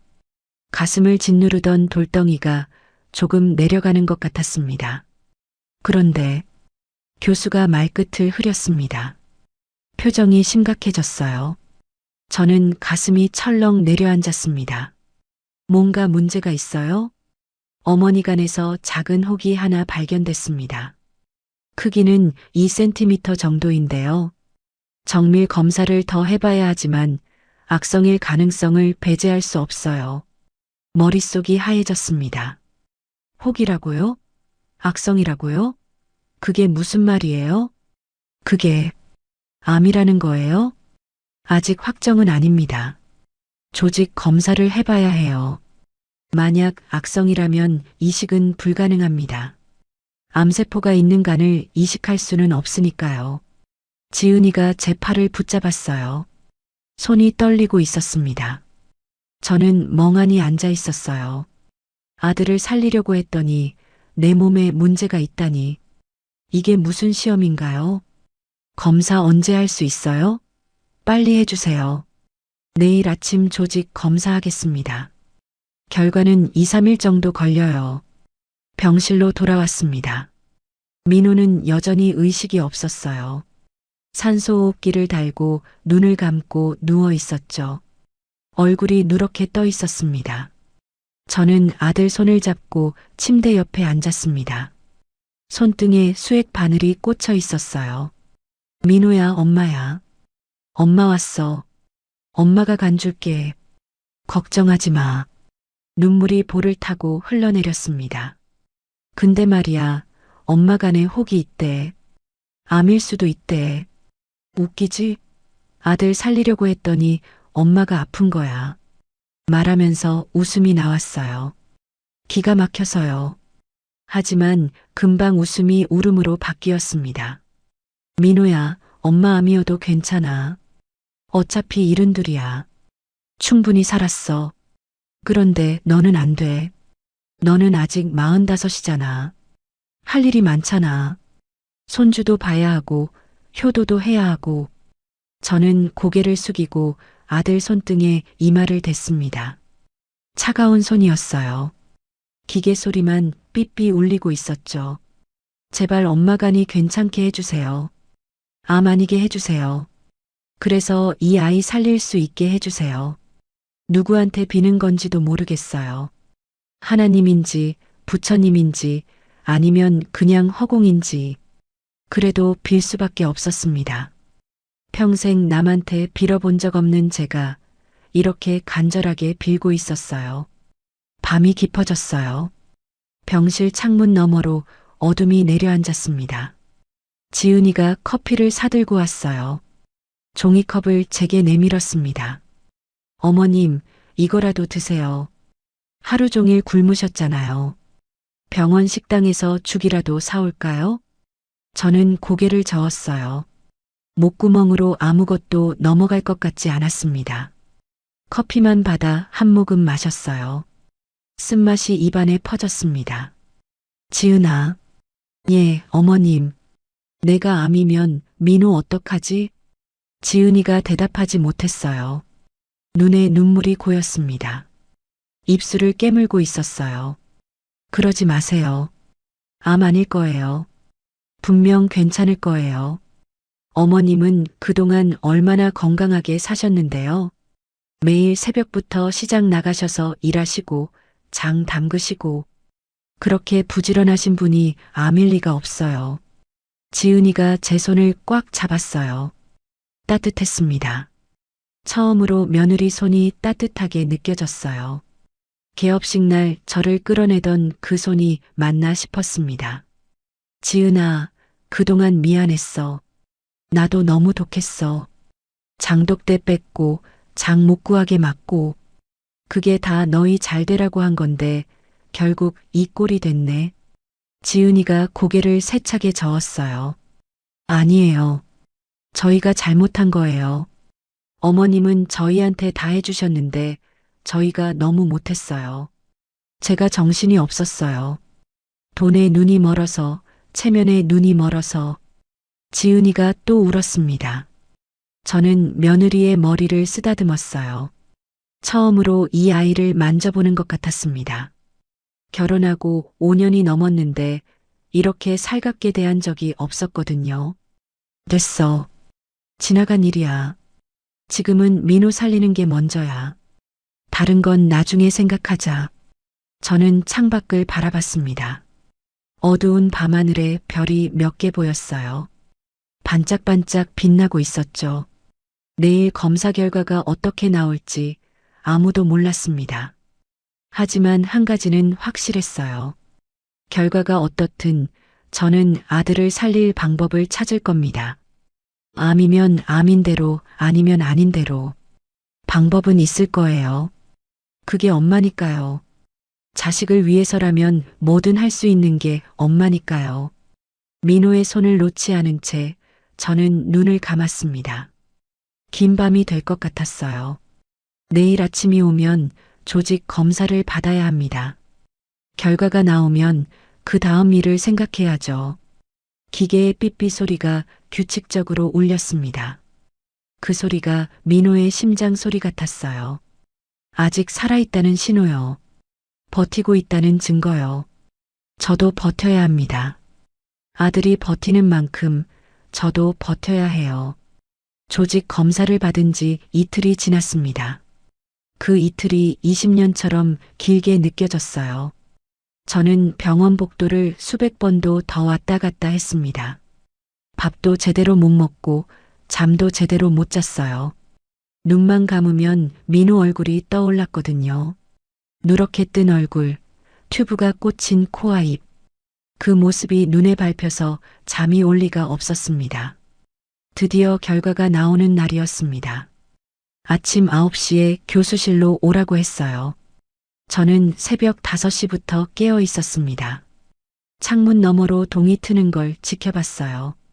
하늘이 검은색에서 보랏빛으로 다시 주황빛으로 변해갔습니다.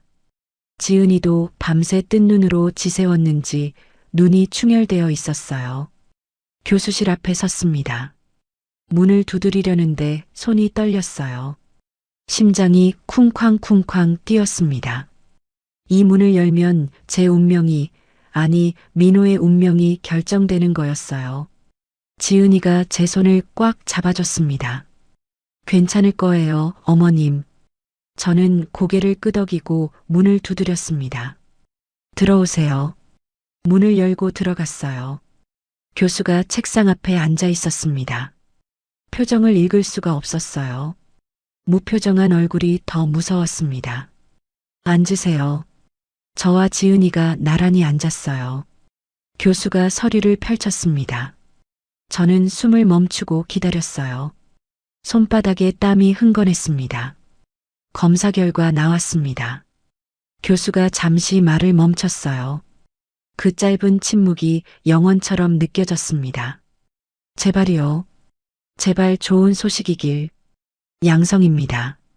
암이 아니에요. 저는 귀를 의심했어요. 뭐라고요? 양성이라고요? 정말이에요? 암 아닌 거 맞아요? 목소리가 떨렸습니다. 교수가 고개를 끄덕였어요. 입가에 미소가 번졌습니다. 예, 양성 혈관종입니다. 간에 흔히 생기는 양성 종양이에요. 크기도 작고 이식에 전혀 문제가 없습니다. 오히려 어머니 간 상태가 나이에 비해 아주 좋은 편이에요. 저는 그 자리에서 주저앉을 뻔했어요. 다리에 힘이 풀렸습니다. 지은이가 제 팔을 붙잡았어요. 눈물이 왈칵 쏟아졌습니다. 가슴을 짓누르던 돌덩이가 와르르 무너지는 것 같았어요. 감사합니다. 감사합니다. 저도 모르게 연신 고개를 숙였어요. 교수가 미소를 지었습니다. 이식 수술 날짜를 잡아야 합니다. 환자 상태가 급하니까 가능하면 모레 수술하는 게 좋겠어요. 어머니, 준비되셨습니까? 저는 망설임 없이 대답했어요. 당장 오늘이라도 좋습니다. 교수가 고개를 끄덕였어요. 그리고 수술에 대해 자세히 설명해 줬습니다. 재간의 60%를 떼어내서 민호에게 이식한다고 했어요. 수술 시간은 10시간에서 12시간 정도 걸린다고요. 위험성도 있다고 했습니다. 출혈, 감염, 담도 손상. 나이가 많으니까 회복이 오래 걸릴 수도 있다고요. 하지만 저는 두렵지 않았어요. 아들을 살릴 수 있다면 뭐든 감수할 수 있었습니다. 수술 전날 밤이었어요. 저는 민호 병실에 갔습니다. 아들은 여전히 의식이 없었어요. 하지만 수액과 약 덕분에 얼굴색이 조금 나아져 있었습니다. 누렇던 피부가 조금씩 제 색을 찾아가고 있었죠. 저는 침대 옆에 앉아 아들 손을 잡았어요. 손등에 멍이 들어 있었지만 체온은 따뜻했습니다. 민호야, 엄마야. 내일 수술이야. 엄마가 떼서 너한테 줄 거야. 민호는 대답이 없었습니다. 기계 소리만 삐삐 울렸어요. 엄마가 미안해. 너무 독하게 굴어서 장독대 뺏고 가게 망하게 하고 그게 다 너 정신 차리라고 한 건데 결국 이렇게 됐네. 눈물이 흘러내렸습니다. 근데 있지, 엄마는 후회 안 해. 그때 그렇게 안 했으면 내가 더 늦게 정신 차렸을 거야. 그러면 더 큰일 났을지도 몰라. 그러니까 이건 벌이 아니야. 새로 시작하는 거야. 알았지? 저는 아들의 이마에 입을 맞췄어요. 차가웠지만 분명히 살아있는 온기가 느껴졌습니다. 내일 수술 끝나면 눈 떠야 해. 알았지? 엄마감 받았으면 책임지고 잘 살아야 해. 약속해. 지은이가 병실 문 앞에 서 있었어요. 눈가가 빨갛게 젖어 있었습니다. 제가 하는 말을 다 들은 모양이었어요. 저는 자리에서 일어났습니다. 지은아, 민호 좀 지켜줘. 엄마는 내일 수술 받으러 가야 하니까. 지은이가 고개를 끄덕였습니다. 그리고 갑자기 제게 안겼어요. 결혼하고 5년 만에 처음으로요. 어머님 감사해요. 정말 감사해요. 제가 평생 은혜 갚을게요. 저는 며느리의 등을 토닥여줬습니다. 이상하게 마음이 따뜻해졌어요. 이에도 속은 여렸구나. 그동안 겉만 보고 판단했어요. 됐어. 민호 살리는 게 먼저야. 은혜고 뭐고 나중에 생각하자. 수술 당일 아침이 밝았습니다. 새벽 5시에 일어나 샤워를 하고 수술복으로 갈아입었어요. 파란색 수술복이었습니다. 거울에 비친 제 모습이 낯설었어요. 주름투성이 얼굴에 겁먹은 표정이 역력했습니다. 하지만 저는 고개를 들었어요. 무섭지 않아. 내 아들 살리는 거야. 수술실 앞에 도착했습니다. 간호사들이 저를 들것에 눕혔어요. 천장에 형광등이 눈부셨습니다. 그때 지은이가 달려왔어요. 손에 뭔가를 들고 있었습니다. 작은 보자기였어요. 어머님, 이거요. 보자기를 펼치니 된장 한 덩이가 들어 있었어요. 저는 눈이 휘둥그레졌습니다. 이게 뭐야? 어머님 장독대에서 가져왔어요. 민호 씨가 어렸을 때 어머님이 담그신 된장이래요. 어머님 집에 도움 주시는 분한테 부탁해서 받아왔어요. 저는 된장을 받아들었어요. 손바닥 위에 올려놓으니 익숙한 냄새가 났습니다. 구수하고 깊은 냄새. 제가 평생 맡아온 냄새였어요. 이걸 왜? 호신부 같은 거예요. 어머님이 평생 지켜온 거잖아요. 이거 품고 들어가시면 힘이 날 것 같아서요. 저는 눈물이 핑 돌았어요. 이 며느리가 이렇게 마음 쓰는 애였구나. 고맙다, 지은아. 저는 된장 보자기를 가슴에 품었습니다. 따뜻한 기운이 온몸으로 퍼지는 것 같았어요. 수술실 문이 열렸습니다. 간호사가 들것을 밀기 시작했어요. 어머님, 마취할게요. 천천히 10가지 세어보세요. 마취과 의사가 제 팔에 주사를 놓았어요. 차가운 약물이 혈관을 타고 흘러들어갔습니다. 하나, 둘, 셋. 눈꺼풀이 무거워졌어요. 넷, 다섯. 민호 얼굴이 떠올랐습니다.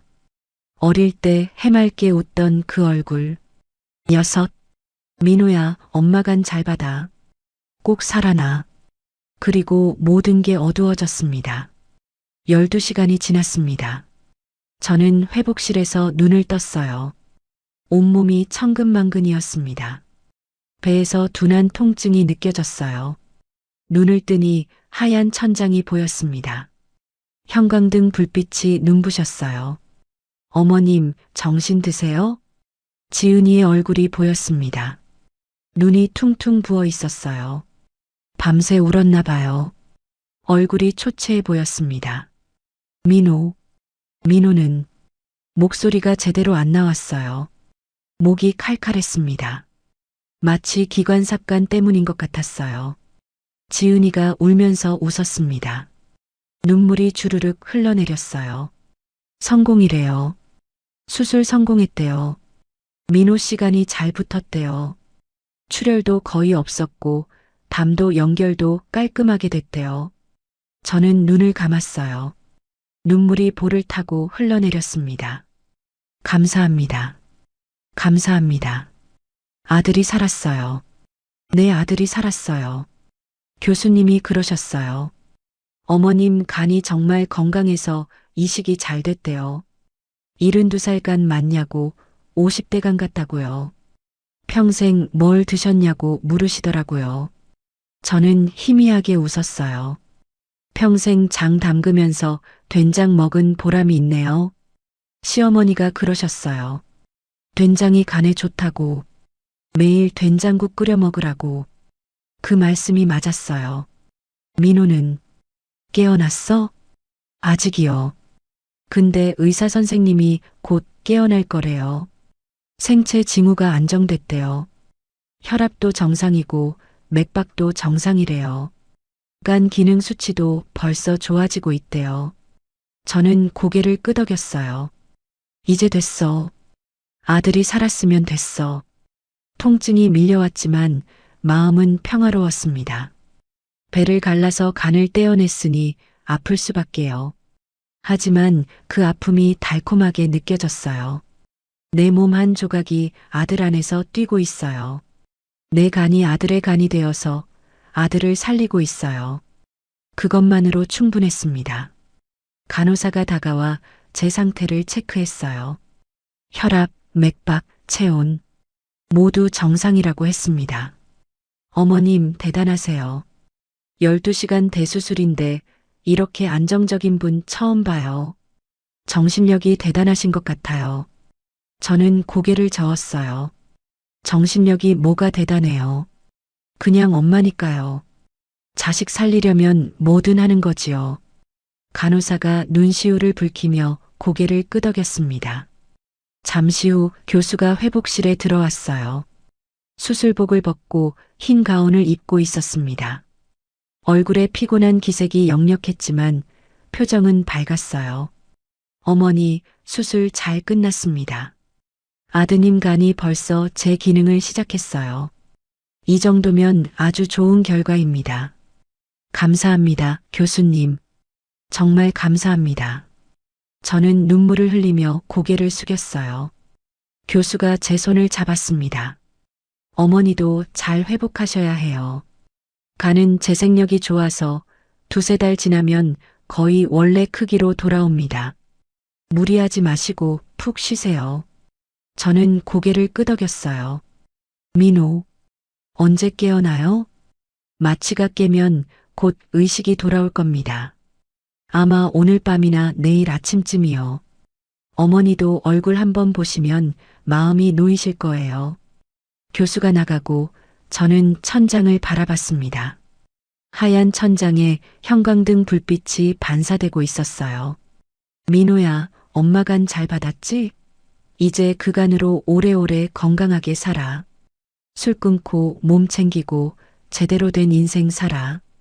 엄마 간이 들어간 만큼 엄마 마음도 들어간 거야. 알겠지? 지은이가 제 손을 잡았어요. 따뜻했습니다. 어머님, 민호 씨 깨어나면 같이 가봐요. 어머님 얼굴 보면 민호 씨가 얼마나 좋아할까요? 저는 눈을 감았어요. 피로가 밀려왔습니다. 하지만 마음만은 가벼웠어요. 이제 진짜 새로운 시작이에요. 민호도 저도 지은이도 모두 다시 시작하는 거예요. 병실 창문 너머로 해가 지고 있었습니다. 노을이 하늘을 붉게 물들이고 있었어요. 아름다웠습니다. 내일은 분명 좋은 날이 될 거예요. 민호가 눈을 뜨는 날이니까요. 수술 다음 날 아침이었습니다. 저는 휠체어에 앉아 민호 병실로 향했어요. 아직 걸을 힘이 없어서 간호사가 밀어줬습니다. 배에서 통증이 느껴졌지만 아들 얼굴을 보고 싶은 마음이 더 컸어요. 복도를 지나면서 창밖을 봤습니다. 아침 햇살이 환하게 비치고 있었어요. 병실 문이 열렸습니다. 민호가 침대에 누워 있었어요. 눈을 감고 있었지만 어제와는 분위기가 달랐습니다. 얼굴색이 밝아져 있었어요. 누렇게 떴던 피부가 분홍빛을 띠기 시작했죠. 입술에도 혈색이 돌아왔습니다. 제 간이 제 역할을 하고 있다는 증거였어요. 저는 휠체어를 침대 옆으로 가져갔어요. 아들 손을 잡았습니다. 어제보다 따뜻했어요. 손등에 꽂힌 수액바늘 주변으로 멍이 들어 있었지만 손가락 끝에서 생기가 느껴졌습니다. 민호야, 엄마 왔어. 그 순간이었습니다. 민호의 눈꺼풀이 파르르 떨렸어요. 저는 숨을 멈췄습니다. 손에 힘을 주고 기다렸어요. 심장이 쿵쾅쿵쾅 뛰었습니다. 천천히, 아주 천천히 민호가 눈을 떴습니다. 초점 없는 눈동자가 천장을 향해 있다가 서서히 제 쪽으로 돌아왔어요. 우리 눈이 마주쳤습니다. 그 순간 시간이 멈춘 것 같았어요. 마. 민호의 입술이 달싹거렸어요. 소리가 거의 안 났지만 저는 알아들었습니다. 눈물이 왈칵 쏟아졌어요. 기다리고 기다리던 순간이었습니다. 그래, 엄마야. 엄마 여기 있어. 민호의 눈에서도 눈물이 흘러내렸습니다. 말을 하려 했지만 목이 안 나오는 것 같았어요. 입술만 달싹달싹 움직였습니다. 마취 때 목에 관을 넣어서 목이 아픈 거라고 간호사가 설명해 줬어요.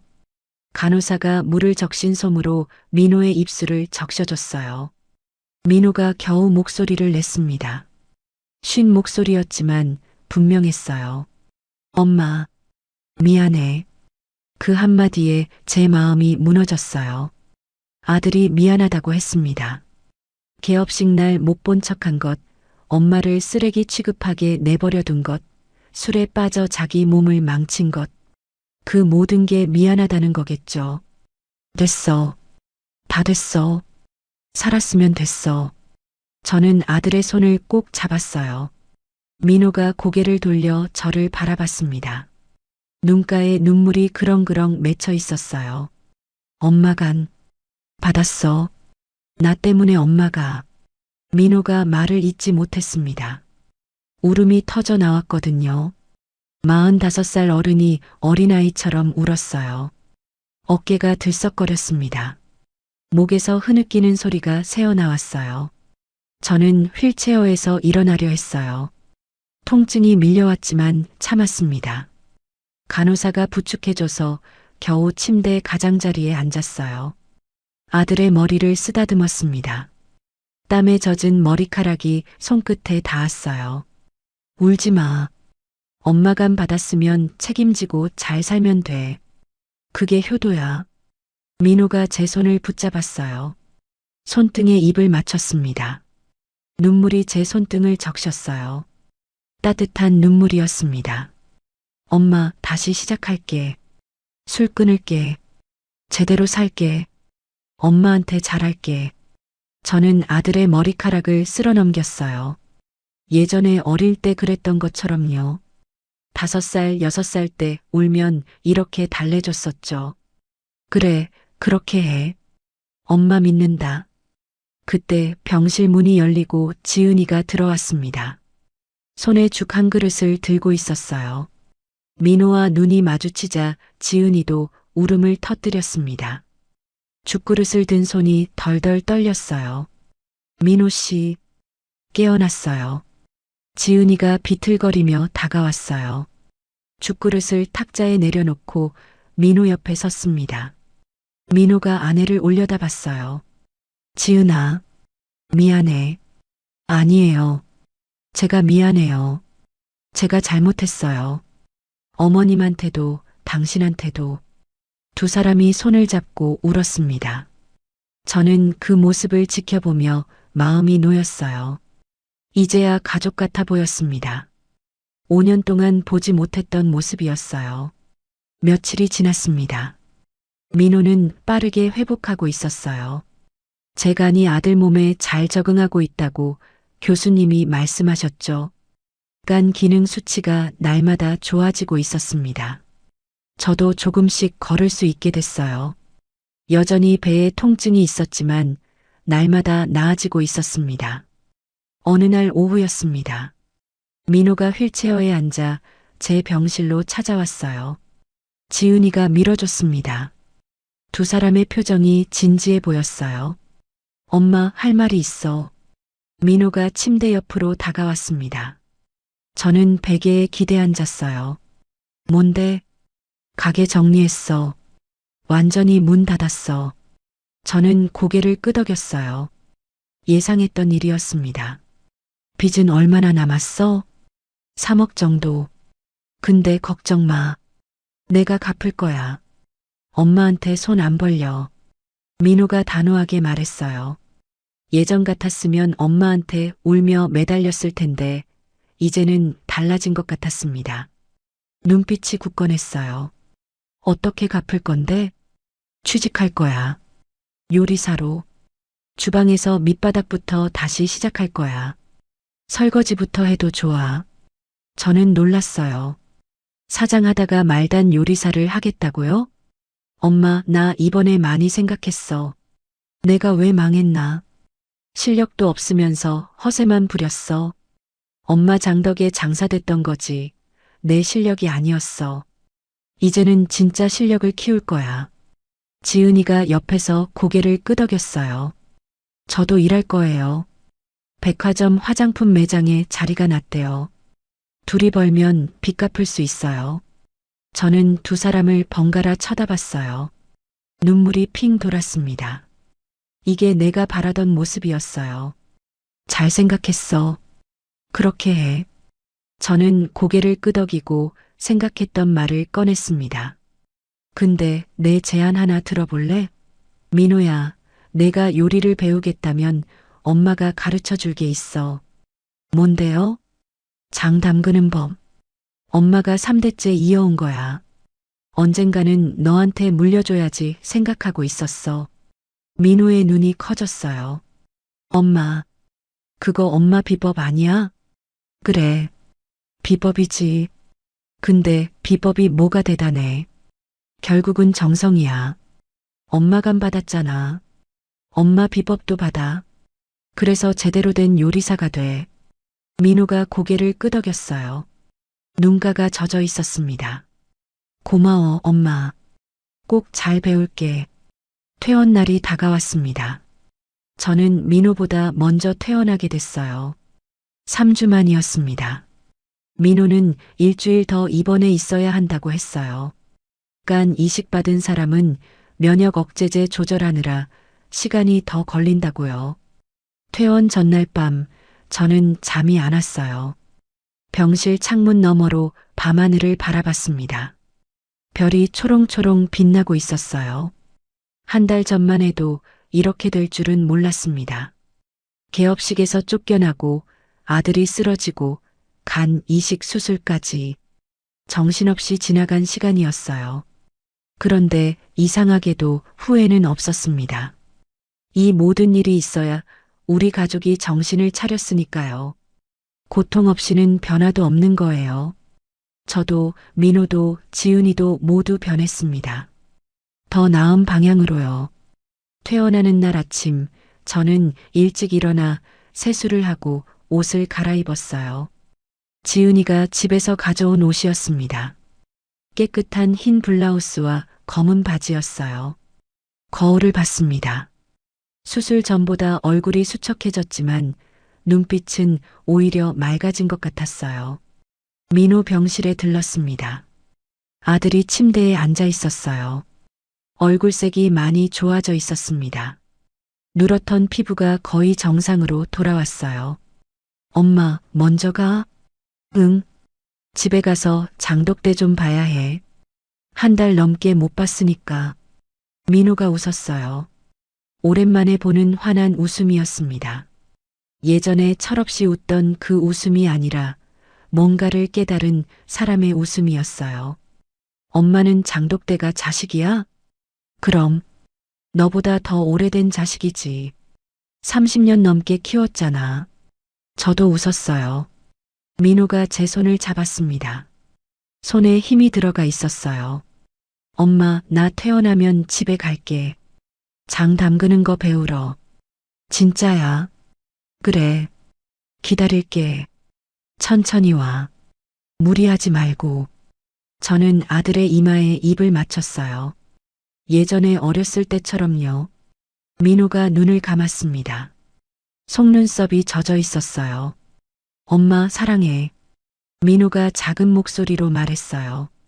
오랜만에 듣는 말이었습니다. 언제 마지막으로 들었는지 기억도 안 나요. 대학 들어가고 나서는 한 번도 안 했던 것 같아요. 나도 사랑해. 우리 아들. 저는 고개를 끄덕이고 병실을 나왔습니다. 복도를 걸으면서 눈물을 훔쳤어요. 기쁜 눈물이었습니다. 지은이가 병원 입구에서 기다리고 있었어요. 손에 제 짐가방을 들고 있었습니다. 어머님, 제가 집까지 모셔다 드릴게요. 괜찮아. 혼자 갈 수 있어. 안 돼요. 아직 수술한 지 얼마 안 됐잖아요. 무거운 것 들면 안 돼요. 지은이가 단호하게 말했어요. 예전에 차갑던 며느리가 아니었습니다. 저는 고개를 끄덕였어요. 그래, 그럼 같이 가자.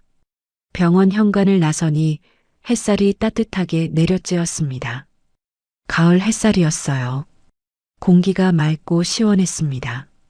저는 깊이 숨을 들이쉬었어요. 살아있다는 게 온몸으로 느껴졌습니다. 택시를 탔어요. 지은이가 제 옆에 앉았습니다. 창밖으로 거리 풍경이 스쳐 지나갔어요. 사람들이 바쁘게 오가고 차들이 빼곡히 늘어서 있었죠. 평범한 일상이었습니다. 하지만 그 평범함이 새삼 소중하게 느껴졌어요. 어머님, 지은이가 조심스럽게 입을 열었어요. 응? 저, 앞으로 잘할게요. 진짜로요. 어머님 은혜 평생 안 잊을게요. 저는 지은이를 쳐다봤어요. 눈가가 빨갛게 젖어 있었습니다. 됐어. 그런 말 안 해도 돼. 그냥 민호랑 잘 살아. 그게 제일 큰 효도야. 지은이가 고개를 끄덕였어요. 그리고 제 손을 살며시 잡았습니다. 따뜻한 손이었어요. 집에 도착했습니다. 대문을 열고 들어서니 마당이 보였어요. 그리고 장독대가 보였습니다. 햇살 아래 반짝거리고 있었어요. 저는 저도 모르게 장독대를 향해 걸어갔습니다. 항아리 하나하나를 쓰다듬었어요. 한 달 넘게 못 봤는데 잘 있었구나. 잘 기다렸구나. 보고 싶었어. 내 새끼들아. 저는 장독대 앞에 서서 중얼거렸어요. 바보 같죠? 하지만 이것들은 정말 제 자식 같아요. 평생 함께 해온 것들이니까요. 곧 민호가 올 거예요. 이 비법을 물려줄 거예요. 3대째 이어온 것을 4대째로 넘기는 거예요. 그 생각만으로도 가슴이 벅찼습니다. 새로운 시작이에요. 진짜 새로운 시작. 민호가 태어난 날은 맑은 가을날이었습니다. 하늘이 높고 파랬어요. 구름 한 점 없이 맑았습니다. 저는 아침 일찍 일어나 마당을 쓸었어요. 장독대 주변도 깨끗이 닦았습니다. 항아리 하나하나를 행주로 문질러 닦았어요. 오늘 민호가 온다고 생각하니 설렜습니다. 마치 귀한 손님 맞이하는 것처럼요. 오후 2시쯤 대문이 열렸어요. 민호와 지은이가 들어왔습니다. 민호는 한 달 전과 완전히 달라져 있었어요. 얼굴에 혈색이 돌고 눈빛이 맑아졌습니다. 걸음걸이도 힘차 보였어요. 수술 전 그 누렇고 푸석푸석하던 모습은 온데간데 없었습니다. 엄마 왔어. 민호가 웃으며 다가왔습니다. 저는 아들을 꼭 안았어요. 따뜻한 체온이 느껴졌습니다. 심장 뛰는 소리도 들렸어요. 살아있구나. 내 아들이 살아있구나. 내 간을 받고 다시 살아났구나. 잘 왔어. 밥 먹었어? 병원에서 먹고 왔어. 엄마, 나 오늘부터 배울 거야. 장 담그는 거. 진짜로. 민호의 눈이 반짝거렸어요. 진심이 느껴졌습니다. 예전처럼 대충 말하는 게 아니었어요. 저는 고개를 끄덕였습니다. 그래. 그럼 먼저 장독대 구경시켜줄게. 제대로 보여줄게. 저는 민호를 마당 한쪽으로 데려갔습니다. 햇살 좋은 양지 바른 곳에 장독대가 줄지어 있었어요. 크고 작은 항아리 24개가 햇볕을 받아 반짝거리고 있었죠. 갈색, 검은색, 짙은 갈색. 저마다 다른 빛깔을 띠고 있었습니다. 이게 다 뭐야, 엄마? 이렇게 많았어? 이건 시간장이야. 100년 넘게 이어온 거야. 증조 할머니 때부터 내려온 거지. 저 큰 항아리 안에 원액이 있어.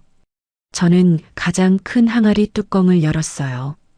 진한 간장 냄새가 코끝을 스쳤습니다. 깊고 그윽한 향이었어요. 세월의 무게가 느껴지는 냄새였죠. 이 냄새, 어릴 때 맡던 냄새네. 할머니 집에서 맡았던. 민호가 눈을 감고 깊이 숨을 들이쉬었어요. 그 모습을 보니 마음이 뭉클했습니다. 이 아이도 이 냄새를 기억하고 있었구나. 이건 된장이야. 50년 묵은 거. 이건 고추장. 30년 됐어. 저쪽은 천국 장룡 콩이고 저는 하나하나 설명해 줬어요. 민호가 고개를 끄덕이며 들었습니다. 예전 같았으면 시큰둥하게 딴 데 쳐다봤을 텐데 지금은 진지하게 경청하고 있었어요. 눈빛이 달랐습니다. 엄마, 이거 배우려면 얼마나 걸려? 평생이야. 장 담그는 건 하루아침에 되는 게 아니야. 매일매일 정성을 들여야 해. 날씨 보고, 온도 보고, 습도 보고, 바람 방향도 봐야 해. 그래야 제대로 된 장이 나와. 엄마도 아직 배우는 중이야. 민호가 고개를 끄덕였어요. 알았어. 평생 배울게. 진심이야. 저는 아들의 어깨를 토닥여줬습니다. 단단해진 어깨였어요. 그날부터 민호는 매일 집에 왔어요. 아침 7시에 와서 저녁 6시까지 있다 갔습니다. 비가 오나 눈이 오나 빠지지 않았어요. 처음에는 기본부터 가르쳤습니다.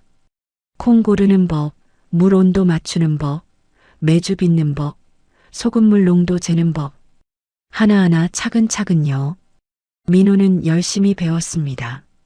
손이 틀 때까지 콩을 으깼어요. 30kg짜리 메주를 나르다 허리가 아파도 불평하지 않았죠. 새벽에 일어나 온도를 체크하고 밤에는 장 담그는 책을 읽었다고 해요. 예전에 그 헛에 가득하던 모습은 완전히 사라졌습니다. 엄마, 이 정도면 됐어? 민호가 메주를 보여줬어요. 모양이 좀 삐뚤빼뚤했지만 처음 치고는 나쁘지 않았습니다. 잘했어. 근데 여기 더 꼭꼭 눌러야 해. 안 그러면 속에 공기가 들어가서 잘 안 익어. 곰팡이도 고르게 안 펴. 저는 민호 옆에 앉아 직접 보여줬어요. 손바닥으로 꾹꾹 누르는 법을요. 아들이 제 손놀림을 유심히 지켜봤습니다. 엄마 손은 진짜 마법 같아. 똑같이 하는데 나는 안 돼. 마법은 무슨. 50년 넘게 하다 보니까 손이 알아서 움직이는 거야. 너도 50년 하면 이렇게 돼. 저는 웃었어요. 민호도 따라 웃었습니다. 3개월이 지났습니다. 겨울이 왔어요. 마당에 눈이 소복이 쌓였습니다. 장독대 위에도 하얀 눈이 덮여 있었죠. 저는 마루에 앉아 장독대를 바라봤어요. 민호가 장독대 사이를 돌아다니며 뚜껑을 여닫고 있었습니다. 눈을 털어내고 온도를 체크하고요. 온도 괜찮아? 응. 적당해. 엄마, 이 된장 냄새 좀 맡아봐. 뭔가 달라진 것 같아. 민호가 된장 항아리를 가져왔어요. 저는 냄새를 맡아봤습니다. 구수하고 깊은 향이 났어요. 잘 익어가고 있었습니다.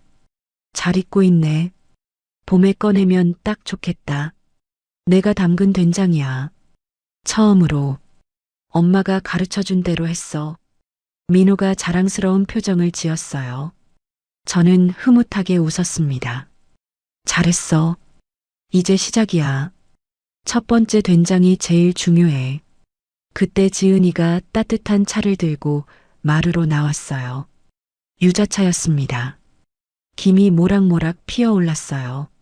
셋이 나란히 앉아 차를 마셨습니다. 어머님, 민호 씨가 요즘 완전 딴 사람 같아요. 매일 새벽에 일어나서 콩물 체크하고 밤에는 장 담그는 책 읽고 술은 입에도 안 대고요. 지은이가 웃으며 말했어요. 민호가 쑥스러운 듯 고개를 극적였습니다. 당연하지. 엄마한테 제대로 배워야지. 술은 다시는 안 마셔. 약속했잖아. 저는 두 사람을 바라봤어요. 예전과는 정말 달라졌습니다. 서로를 배려하는 모습이 보였어요. 빚은 얼마나 갚았어? 1억 정도 갚았어요. 둘이 벌어서 조금씩이요. 2년 정도면 다 갚을 수 있을 것 같아요. 지은이가 대답했어요. 무리하지 않고 천천히 갚고 있다니 다행이었습니다. 봄이 왔습니다. 마당에 매화꽃이 피었어요. 분홍빛 꽃잎이 바람에 날렸습니다. 공기가 따뜻해지고 새소리가 들려왔어요. 저는 민호와 함께 장독대 앞에 섰습니다. 오늘은 특별한 날이었어요. 민호가 담근 첫 된장을 꺼내는 날이었거든요. 아침 일찍부터 민호가 와 있었어요. 얼굴에 긴장한 기색이 역력했습니다. 6개월 동안 정성 들여 담근 된장이었거든요. 첫 작품이니까 떨릴만 했어요. 민호가 조심스럽게 항아리 뚜껑을 열었습니다. 구수한 냄새가 확 퍼졌어요. 저는 숟가락으로 된장을 떠서 맛을 봤습니다. 입안에 깊은 맛이 퍼졌어요. 짜지 않고 감칠맛이 돌고 뒷맛이 깔끔했습니다. 놀라웠어요. 처음 담근 것 치고는 정말 잘 됐거든요. 보통 첫 된장은 짜거나 쓴맛이 나기 마련인데 이건 균형이 잘 잡혀 있었습니다. 어때, 엄마? 괜찮아? 민호가 긴장한 표정으로 물었어요. 저는 한 숟가락 더 떠서 맛을 봤습니다. 그리고 고개를 끄덕였어요. 합격이야. 잘했어. 첫 작품치고 훌륭해. 엄마도 처음에 이렇게 못 담갔어. 민호의 얼굴에 환한 미소가 번졌어요. 눈가가 젖어 있었습니다. 그동안 얼마나 열심히 했는지 아니까요. 새벽에 일어나 온도 체크하고 밤늦게까지 뚜껑 열어보고 정성을 쏟은 시간이 고스란히 맛에 담겨 있었어요. 고마워, 엄마. 진짜 고마워. 포기하지 않게 해줘서. 저는 아들의 손을 잡았어요. 거칠어진 손이었습니다. 매주 빗고 콩 으깨고 항아리 나르느라 굳은 살이 박혀 있었죠. 예전에 부드럽기만 하던 손이 이렇게 변했어요. 일하는 사람의 손이 됐습니다. 내 손, 이제 일하는 사람 손이 됐네. 응, 엄마 손 닮아가고 있어. 민호가 제 손을 바라봤어요. 주름지고 거친 제 손을요. 50년 넘게 장을 담그며 단련된 손이었죠. 이 손으로 3대를 이어왔어. 증조할머니, 할머니, 그리고 나. 이제 내가 4대째야. 책임감 있게 이어가야 해. 민호가 고개를 끄덕였어요. 약속할게, 엄마. 엄마가 가르쳐 준 거 절대 안 잊을게. 5대, 6대까지 이어갈게. 저는 미소를 지었어요. 든든했습니다. 저는 장독대를 바라봤습니다. 햇살이 항아리 표면에 반사되어 반짝거리고 있었어요. 100년 넘게 이어온 것들이에요. 할머니한테서 어머니한테, 어머니한테서 나한테, 이제 나한테서 민호한테. 이렇게 대대로 이어져 왔습니다. 그리고 앞으로도 이어져 갈 거예요. 지은이가 마당으로 나왔어요. 손에 카메라를 들고 있었습니다. 눈가가 빨갛게 젖어 있었어요. 우리가 나누는 대화를 듣고 있었나 봐요. 어머님, 민호 씨 사진 찍어요. 장독대 앞에서요. 기념으로요. 저와 민호는 나란히 섰어요. 장독대를 배경으로요. 햇살이 우리를 비추고 있었습니다. 하나, 둘, 셋. 찰칵. 셔터 소리가 났어요. 그 순간 저는 생각했습니다. 이게 행복이구나. 가족이 함께 있고 서로를 아끼고 무언가를 함께 이어가는 것. 이게 진짜 행복이구나. 돈도 명예도 체면도 아니야. 그냥 이렇게 함께 있는 것. 그게 행복이야. 내 간 한 조각이 아들 안에서 뛰고 있어요. 내 피가 아들 몸에 흐르고 있어요. 내 비법이 아들의 손끝에서 살아나고 있어요. 그것만으로도 충분했습니다. 더 바랄 게 없었어요. 저는 하늘을 올려다봤어요. 파란 하늘에 하얀 구름이 두둥실 떠가고 있었습니다. 시어머니 얼굴이 떠올랐어요. 저한테 이 비법을 물려주셨던 분이죠. 평생 장독대 앞에서 사셨던 분이에요. 어머니, 잘 이어가고 있어요. 이제 손자한테도 물려줬어요. 4대째예요. 걱정 마세요. 잘 지켜갈게요. 저는 미소를 지었습니다. 마음이 평화로웠어요. 민호가 제 어깨에 팔을 둘렀어요. 따뜻한 팔이었습니다. 지은이가 우리 옆으로 다가왔어요. 제 손을 잡았습니다. 셋이 나란히 서서 장독대를 바라봤어요. 매화꽃 향기가 바람에 실려왔습니다. 봄볕이 따뜻하게 내려쬐었어요. 장독대가 햇살을 받아 반짝거리고 있었습니다. 100년을 이어온 것들이 또 다른 100년을 향해 가고 있었어요. 새로운 시작이었습니다. 아픔을 딛고 일어선 새로운 시작. 용서와 화해의 새로운 시작. 사랑과 정성의 새로운 시작. 저는 깊이 숨을 들이쉬었어요. 된장 냄새, 간장 냄새, 봄꽃 냄새가 뒤섞여 코끝을 간지렸습니다. 이게 제 인생의 냄새예요. 평생 함께해온 냄새죠. 그리고 이제 그 냄새는 민호의 것이기도 합니다. 대대로 이어지는 것. 그게 가족이고 그게 사랑이에요. 저는 다시 한번 하늘을 올려다봤습니다. 눈물이 볼을 타고 흘러내렸어요. 하지만 슬픈 눈물이 아니었습니다. 감사의 눈물이었어요. 행복의 눈물이었습니다. 오늘의 사연 어떠셨나요? 사연이 마음에 닿았다면 더 좋은 사연으로 찾아뵐 수 있도록 구독과 좋아요를 눌러주세요. 그리고 사연의 주인공을 위한 따뜻한 말씀도 댓글로 부탁드립니다. 여러분의 오늘을 응원합니다. 인생 소풍이었습니다.